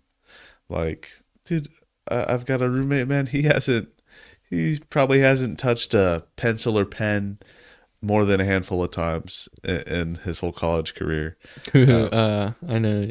Yeah, it's Luke, man. He'll just bring his laptop to class and that's funny. Open it. Probably won't even unlock it. Yeah. I don't take notes on my computer. Yeah. I just don't like to. I'd much rather believe in a palpable. I don't have to charge my notebook. Yeah. I can open it and see what I wrote. Right. I just like to write them also. I take notes on paper. It's what I've always done. I've never been a huge typer. You want to know the funny part, dude? I think the majority of note takers are on their laptop. I think that's what I've noticed. What do you think? Yeah. Oh yeah. Majority of people on their laptops, especially in college. But what I like to do is you don't get margins and you don't get to format it the way you want to. Nope. See, that's a big thing about the way I take notes is now I don't just take pages of notes. I format it so that I understand it and do all this sorts of jazz. I don't make it pretty like some girl's notebook, but yes. I also it's for like if you saw my notes, you'd be like, oh, that's pretty neat. It's organized in a way that I can write in the margins. Yeah. I know I could draw arrows quickly, do this and that. Yes. And that makes sense to me. Whereas on a computer, you can't do any of that. You just get to type and maybe do new lines. And that's about it. You'll have to do bold but yeah, I just like the format of paper. I think, you learn a lot better when you're writing what you hear on paper because it's almost like engraving something into your mind. Whereas you're just typing away on a keyboard. That's maybe at some point that will really integrate into the human's mind and allow you to learn quicker, but it is quicker. That's the one thing is I wish that it's quicker to type. Not once you are able to type decently quick, you can type much faster than you can write with pencil, but the trade-off isn't worth it for me. I like paper and pencil better. Oh, wow. I get more from it. Yes. We need that. We need to keep that, man. Yeah. Absolutely, bro. There was a couple times in my first programming class where I would write down the program as she was typing it in my computer. Because I was like, I want to type this down and look over it because she's typing down stuff too quickly at the end of class just to get it out. I just want to look over it later. And I would do that, but now I don't. I just take hand notes. There you go. Love it. We need nothing more, my friend. Nothing more. Yep. Absolutely. Yes, sir. Because then there's also the aspect of writing on. Some people will just open their computer and type. A journal is in their notebook, like in their computer also. But again, I'm much more of a proponent of handwriting a journal. Yes. And And there's not much formatting to that, but then it's just more of a. And it just, I feel like there's more connection to the words when you write them out. Yes. I don't know why. That's funny, isn't it? Dude. Damn. That is something, dude. Tell me, I don't know if I asked you that or asked you this. Have we discussed, do you remember well, first off, do you know the first word you spoke? Do you know that? No, it's probably mom. Yeah. Ask your Something mom. like that. It turns out my first words I ever spoke were all gone when I finished my food. All gone. Yeah, all gone. But dude, yeah, ask that to your parents. See what they say. But my bigger question is, do you recall your first moment of consciousness? Like just be when like my first memory. First memory. It's the first one that I comes think to I mind. do. I think I remember. Things I don't know if it goes further back though, or sometimes if I sit and think about it, I'll start getting memories, and I'm like, I don't know which one's further, but I think I do. But it goes way back. I think to around 2 years old. Damn. It's like there was a time lying in a crib, crying, No way. throwing a tantrum because I couldn't sleep or just I felt alone. Yeah. It was a dark room, alone, and it just was just a bad feeling of dread. It's funny how I can remember it still clearly because I formed this just memory in my mind because and yeah, nobody came because it was just the middle of the night and I was, that was a really old one. Yeah. And there's another one. I don't know if I was around the same age. I don't know if it's older or not. Sitting watching television, and I think the Pink Panther was on. Oh my gosh. Or it might have been the Pussy Willow in the, what's the name of that cartoon? Tom and Cat. Or no, I'm sorry. It's got a pink. Tom and Jerry. No. Oh. I'm looking it up right now because what? Come on. We need to know. Old. I gotta look up old. So I think it was a cat, maybe a panther, or like a. I swear it would have been Pink Panther, no? Wow. No, there's Pink Panther. It might have been Pink Panther is what I'm Okay. thinking of. Pussy Willow, and like it's this cat that lives in an attic or like a cave or something. Why is it not coming up? Really?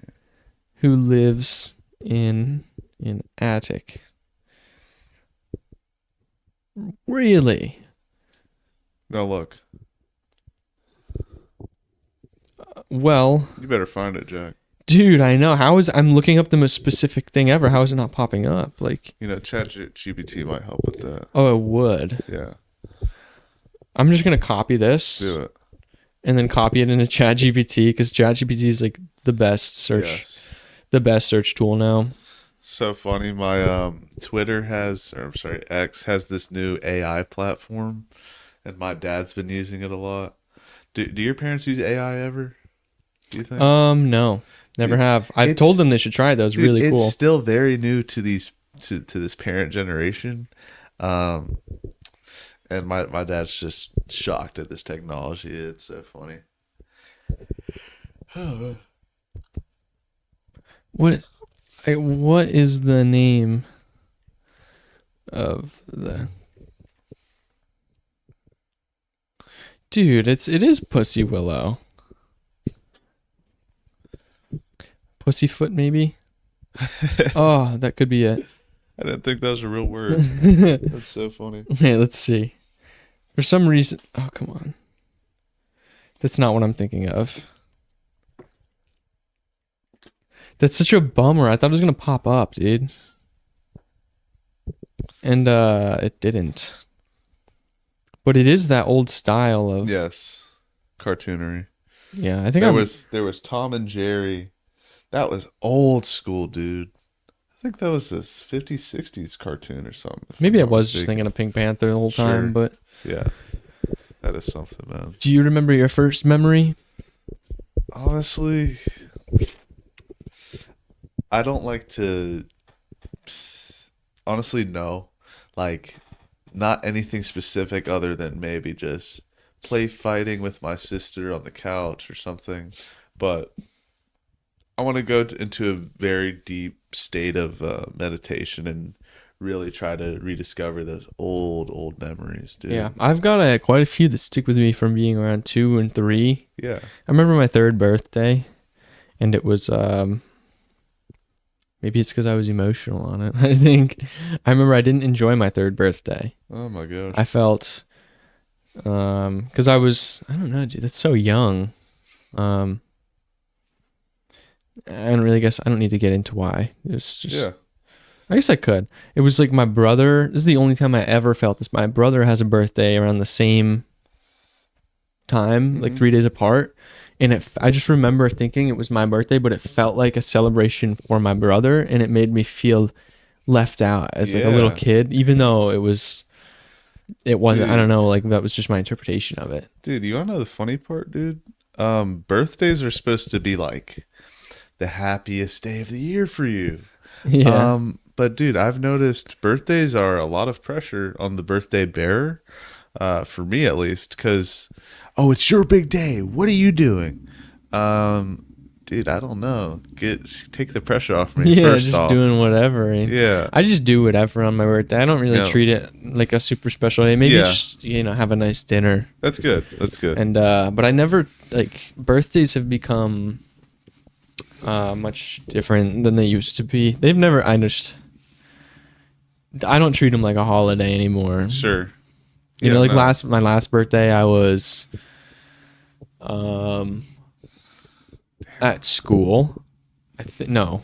It was summer. I was home doing Oh. school though. I just did schoolwork. And then my birthday before that, I was working in a kitchen cooking. Yeah. Because I'm not one to really be like, it's my birthday, can I have the day off? Because what was I going to do? Sit around and do nothing? Yeah.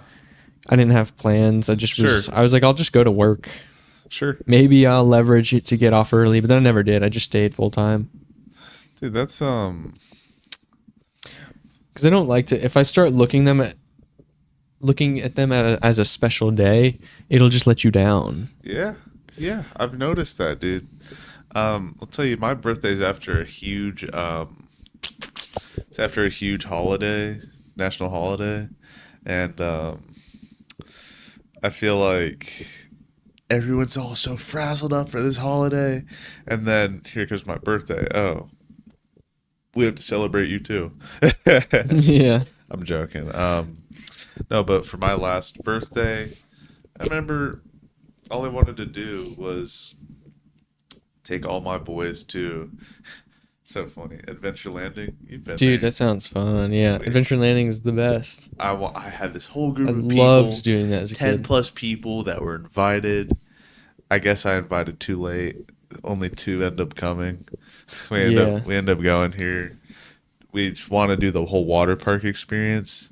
Then we realized, we need a couple more people to do this. It's kind of nasty looking. We're Yeah. a little too old for this. Right. So we end up just going to All Top. these kids everywhere, Yeah. probably. Yeah. We ended up just going to Top Golf, but still a fun time, you know? Yeah. Just, and I didn't care, bro. I was spending time with two of my great friends. How could you beat that, bro? Right. See, I'm more a fan of like holidays, like big holidays where everybody celebrates Yes. and family will come together because everybody's Ah, celebrating together. Yeah. There's no more pressure on just you. It's much more festive, much Yeah. more of a festive, Yeah. nice experience. Like Oh it my reminds gosh. me of just community festive experience. It's nice. Tell me, do you feel the Christmas spirit in the air anymore? Yeah, I do when it gets Yes. usually when it gets colder and I feel Christmas nearing because I always love Christmas time. Yes. Merry Christmas, y'all. Yes, We're right around happy that time. holidays, everybody. It's always a great feeling because it reminds me. I have great memories associated with Christmas, Yes. and I'll tell you, when I was younger and I knew it was beginning to get around Christmas time, around the Target around here, the lampposts, they put like stockings on it or lights on it. yeah, They start lighting up the trees in your neighborhood. And then you're out at night, you feel that brisk air on your skin. yeah, It's like, dang, dude. we're And in then that time. yeah, you go around, you see all the lights, and then I really like it when you put up the tree and I don't know, like you just there's some corny Christmas movie on. You're not even watching it, but everybody's Everyone's just together. You maybe got a little fire going. You have a nice dinner at night. Everybody's just together the whole day. Dog It's all nice. cuddled up in his PJs. And one thing I also really enjoy, which is bizarre because I was never a fan of going to church as a kid, but when Christmas comes around, it's like now looking into it as an adult, I would always be like, oh, I don't want to go to church. You know, we didn't, because as a kid, you don't want to. Nope. But looking back, or now it's something I enjoy. It's like, I think we go to a different church, it's better, but it's something I enjoy doing because it's an excuse for us to all get together and go out and do this thing. Yes. And I just enjoy it for some reason. Absolutely, bro. It's such a blessing, bro. I think if I went to the same church that I used to go to, I'd still hate it because it's so boring. Yeah. But we go to this different church and it's way more relatable. Isn't that funny that something as simple as this goes for life, man. One bad church service. Oh, I don't like church. Right. I think one bad experience at this certain Mexican restaurant. I don't like Mexican. Yeah, I think it's the Catholic Church though that really did it. Is like they're so boring because of how traditional they are. Sure. And how I guess it's good to keep tradition going. Somebody's got to do it, but it's so boring and unrelatable. Hard to listen. You can't even hear the dude's voice, the way he talks into that mic. Like it's. Yeah, dude. How do you expect a little child to?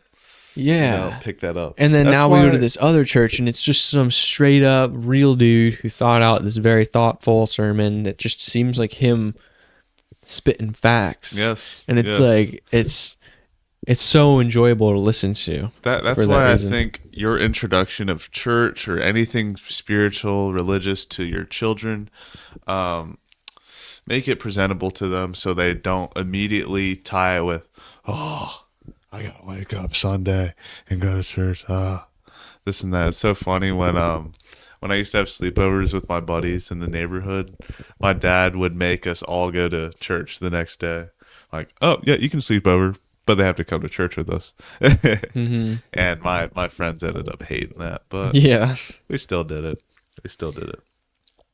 Yeah, I would have been like, I would have not wanted to do that. Yes, it's just like. You got incentivized to come to church. Mm-hmm. Yeah, sleep over, but you come to church. Yeah. True. Now we're here. I love it. Yeah, dude. Sometimes, but Christmas especially is a great holiday, and Thanksgiving is where a lot of people come together. Yes. The two main ones, I think. Yes.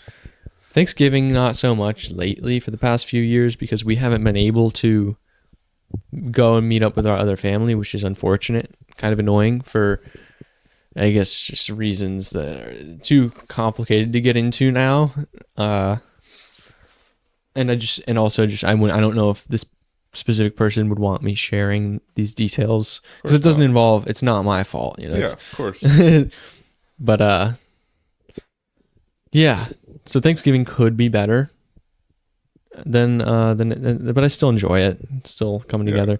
The Christmas though is the real good one. You know what? First foods that come to mind: Christmas Day.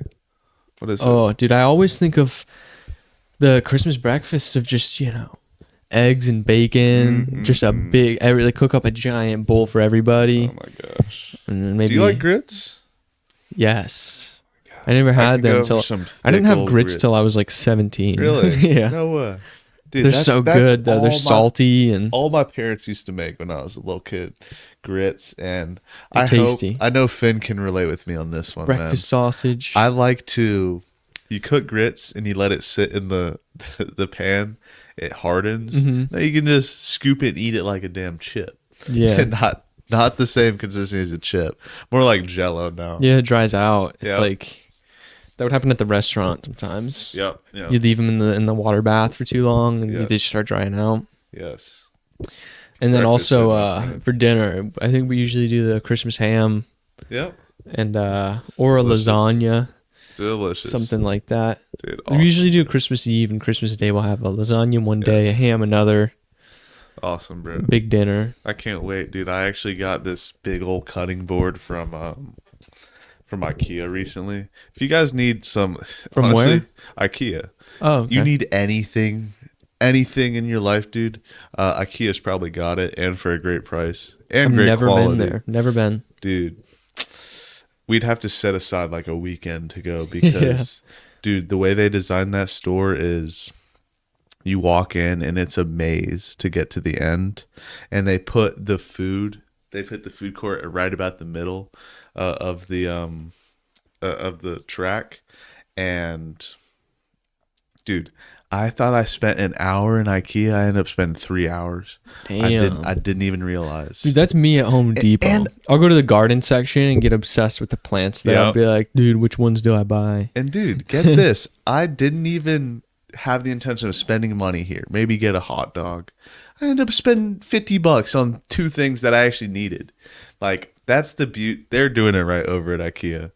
Sweden, man. Wait, is this Swedish people? Yeah, it is. I don't know. Those Swedes, they know what they're doing, dude. I love it, bro. Yeah, I think I might be wrong, but is Clash of Clans Swedish or is it Switzerland? Ah, Dude, I always I want to say it's get those two mixed I up. want to say it's Sweden, just Yeah, because more of a business. those type of people area. over at Sweden, they're smart people, dude. Mhm. Shout out to PewDiePie. They're gifted, bro. They're just very, I don't know, culturally inclined to bring something new to the table. Yeah, So awesome, bro. Clash of Clans is great. Do you play it? I used to, bro. Dude, I Used to. love Clash. It's Yes. like, You're still on it? yeah. Good show. You know what? I don't ever see you on it. I'm so used to my roommate just, that's all, not all he does, but He's just I won't go a day without him seeing it on it. yeah. You hear the Yeah. noises. Those noises, it literally just brings you back to being a child on your first iPad, having Clash of Clans.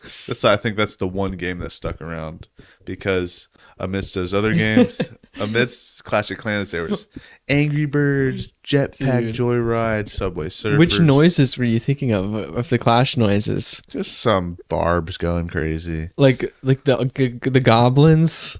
Yes, that's the goblins, dude. I think that's Dun, hilarious. dun, dun, dun. That just, yeah. Then the music. Something so antique about opening that app in Supercell, and then you get into it. Diddle-dun. Dun dun dun dun. I don't know. Yeah. I don't play enough to know the sounds, but The maybe I'll play it opening. and we'll be more informed on it. Yeah, Clash is timeless in my Yes. mind. It's the only mobile game that I'll still play. Really, good show. Good show. Other than that, I don't really play any mobile games. You want to know what, dude? I was so not bored, but it was like 9:30 last night, and usually I don't get to bed till at least like 12 or 1. Mm-hmm. And before I get to bed, I get home at that time, but I just happened to be home, and I was like, dude, I'm itching here. I want to play a game or something.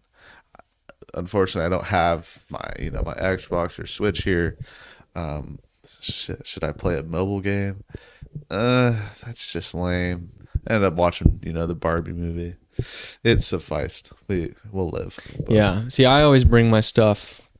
smart. Sweet. I didn't bring my Xbox because I just know I'm not going to use it. Yeah, Because I have my computer. I've and made that it's- mistake.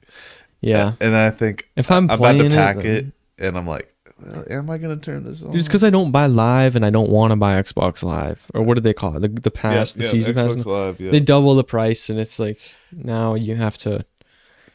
I just don't want to buy it. I'd Yeah. rather buy computer games and play for free because you only have to pay for an internet plan. One-time fee, my friend. You don't need to buy internet twice, basically. Internet access. Xbox Live. I mean, I guess their idea is that you play on Xbox Live. We're going to provide these services that are secure, and they are secure. They do their job, but it's so annoying. It's the Yes. price of it. It's not that expensive. I'm just being cheap.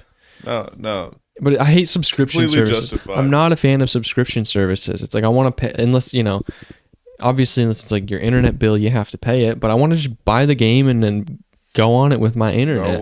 No one likes a recurring payment.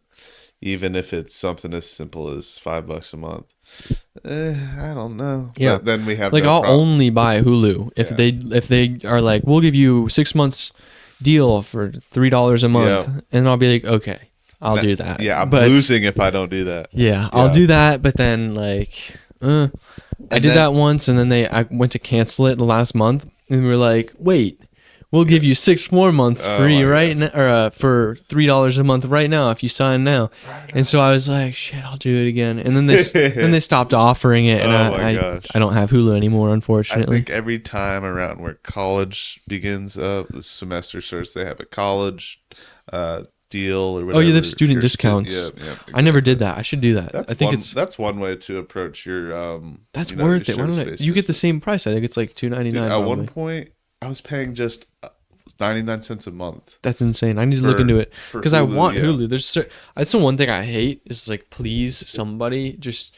This is the one area where I'm okay with a monopoly. Just make a conglomeration where all the shows are in one spot.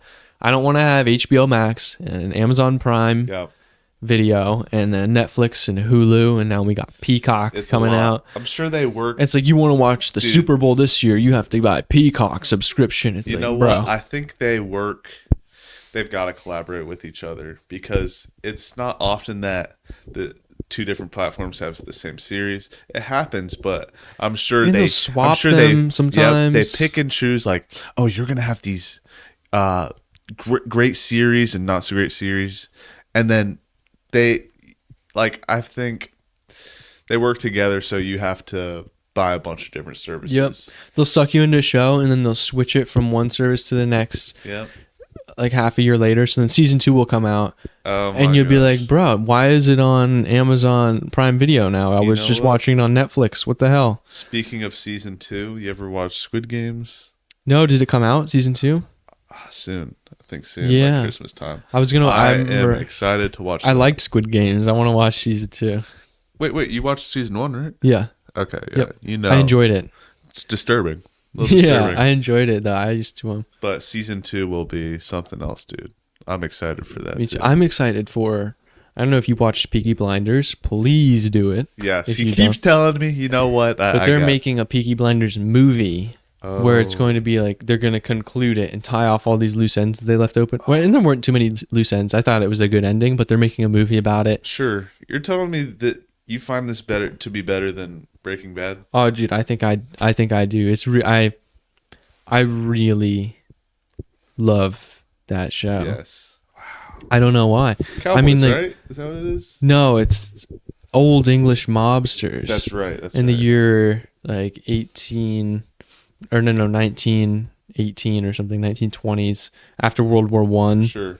These old English mobsters that come back from the war, and they're these just fucked up dudes, Yep. criminal life of crime, and they're some savages, Sure. real mean mofos, but they really get you to like them. Wow. They just get into organized crime, and it's really good. It's like Yes. follows these group of brothers that come back from the war, and they just follow the road of Brilliant. high crime, Yes. Yeah. and it's great because it's old fashioned. It gives you and it's really well produced. It gives you a sense Love of just that. what times were like back then, Wow. and like the set and setting. I really love the set and setting. It adds a nice element to the movie or to the show. It's filmmaking, dude. Yeah, it's really well put together. I'm so glad we met, dude, because And the character development dude. is great, dude. Like the differences between Arthur and Thomas and John, the brother. They've really built up good characters in that Yes. show. And the actors fit their roles. hmm Yeah. And I remember before watching it, I would see the actor who played Thomas Shelby, the main character. Yep. I remember seeing him, see his face everywhere, and be like, I just thought, just by judging a book by its cover, like I probably don't like that actor. I watched Peaky Blinders and immediately, like he's just your favorite character. Yes. He's the man, dude. Wow, dude. He Dude. really good acting. I'm so glad we met, brother, because not only are you creatively inclined, but You make cartoons, you make films. When I was very young, I was into filmmaking, stop motion films to be more specific. And I actually rolled across a flash drive the other day in my desk, put it in, dude. And there's this project me and Finn did from 7th grade ICT class. Dude, it was called Snowman in Florida. I'll show you it. Stop motion film. It was it's pretty good, honestly, for being in 7th grade. I love the process of filmmaking. It's beautiful. Yeah. Matter of fact, if I didn't go to school for RMI, I'd be in there for film for sure. I love it, brother. Yeah, film would be pretty interesting to do. To study film like that would be. I wonder how I'd probably enjoy it. I think I would really enjoy learning animation. Oh my gosh, yes. If you have all the right tools and stuff, yes, and you're learning, and you also know that it's going to become a career, that'd be cool. Yeah, that would be pretty cool. Are you familiar with Photoshop? Do you ever do Photoshop? Yeah, I use not actual Adobe because Adobe pretty costly. Is just so overpriced. It's so it is so much money, dude. It's like $150 a month. Yeah, $150 a month. Like how do you? Like I get it if that's your career, but. So I just use Affinity Photo. Yep. One time purchase, you get the license to all the rights. It does the same thing, damn near. Basically, I need to look into that. It's the move, yeah. I need to look into that, dude. You can do almost all the same things. Yes. I mean, like, yeah. Awesome, bro. Dude, I love it. Everything a Photoshop app should do, you can do in sure. Affinity. Sure. Good show, bro. Jack, what are you up to the rest of the day? I was gonna work out, exercise. Where at? Probably just neighborhood at home. Okay, sure. Right in the garage. Nice. I was gonna work out, maybe cook up something, or I think my mom had cooked up some food, so that's gonna be. Awesome. I love. So nice when somebody else cooks food for you. It's like I'm used to cooking for myself every single day. When somebody else does it for you, it's just like, wait, whoa, wow. I don't have to touch anything, dude. It's like so nice, and it's because, dude, it takes me so long to cook. Yeah, because I'll cook a lot of chicken, and it just takes, at least on my burner in Tallahassee, at school, it takes me it's a small burner, so it takes me so long to cook these big batches of chicken. It's just one burner, right? Yeah, I'll have to do 3 batches, and each batch takes like 20-30 minutes. Next thing you know, I spent... Just one small burner, huh? Yeah, no, I have two, but they're small, so it's like... And I cook in a big pan, so I have to constantly move it around. Cooking is an active process. It takes me like 2 hours to cook. Yes. And clean. Because then after you cook, there's oil that's splattered over everything. I got to wipe all down. Sure enough. And then after that, I was going to probably just chill. Good show. I was going to maybe work on finishing that short I was working on that you saw. Yeah. Or start working on editing this and stuff. Absolutely. Or I'll just try to render it and maybe post it tonight, maybe tomorrow. Show. I'd love to, bro. Dude, me probably gonna go home, have some food, and then hopefully if we have time for pickle, that'd be fun. Oh yeah, I forgot about that. Pickleball. I mean, that could maybe substitute for your workout. I don't know what you do, but yeah, we'll see what they're up to. And I could be quick with a workout also. Yeah, absolutely. Good show, my friend. Dude, Jack, thank you for having me, man. Yeah, absolutely. We've progressed from podcast 1 to podcast 9. Yeah, have you seen the other ones in between? Not all of them, no. Oh yeah, there was a couple. Did you post the one with David and David? Yes. Okay, I need to check. I did that one right when classes ended. We were during exam week. That must have felt good. Yeah, because I've been wanting to get David and David on for a while, and then I did one. I never told you. Did you see the one I did with the 2 software engineers? Yes, I did. You did? Yes. Did you? Oh, dude, it was. They're so fascinating, right? Yes, dude. Good people, bro. Right. I gotta have you on with them. You would love to meet them. They're so interesting. Dude, I bet, bro. They're so great to talk to. They're like that high energy type of people. We love that. Vibrate highly, my friend. Absolutely. Yes, dude. You would really enjoy. So I'm gonna get another mic. That's my New Year's resolution. There we go. Get another mic so I can have an extra person on the pod. Podcast 1 to podcast 9. I can already see us reaching to podcast 99. After that, 9.99. It's just gonna keep going up, my friend. $9.99. Wow. Love it.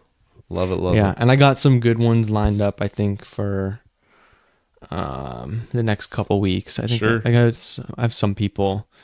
We'll have to see. Yes. I think though the plans are that I got a few lined up, and hopefully they work out. Yeah. Awesome. We'll take it from there, my friend. Yeah. Love it so much. Thank you, Jack. Yes, sir. Every time, baby. I love it. That was an intense handshake. Love it. Love it. But yeah, thanks Best for coming day over. ever, Thanks y'all. for coming on. Thank you, Jack. Dude. All right. Love it so much. Bye, man. everyone. Bye.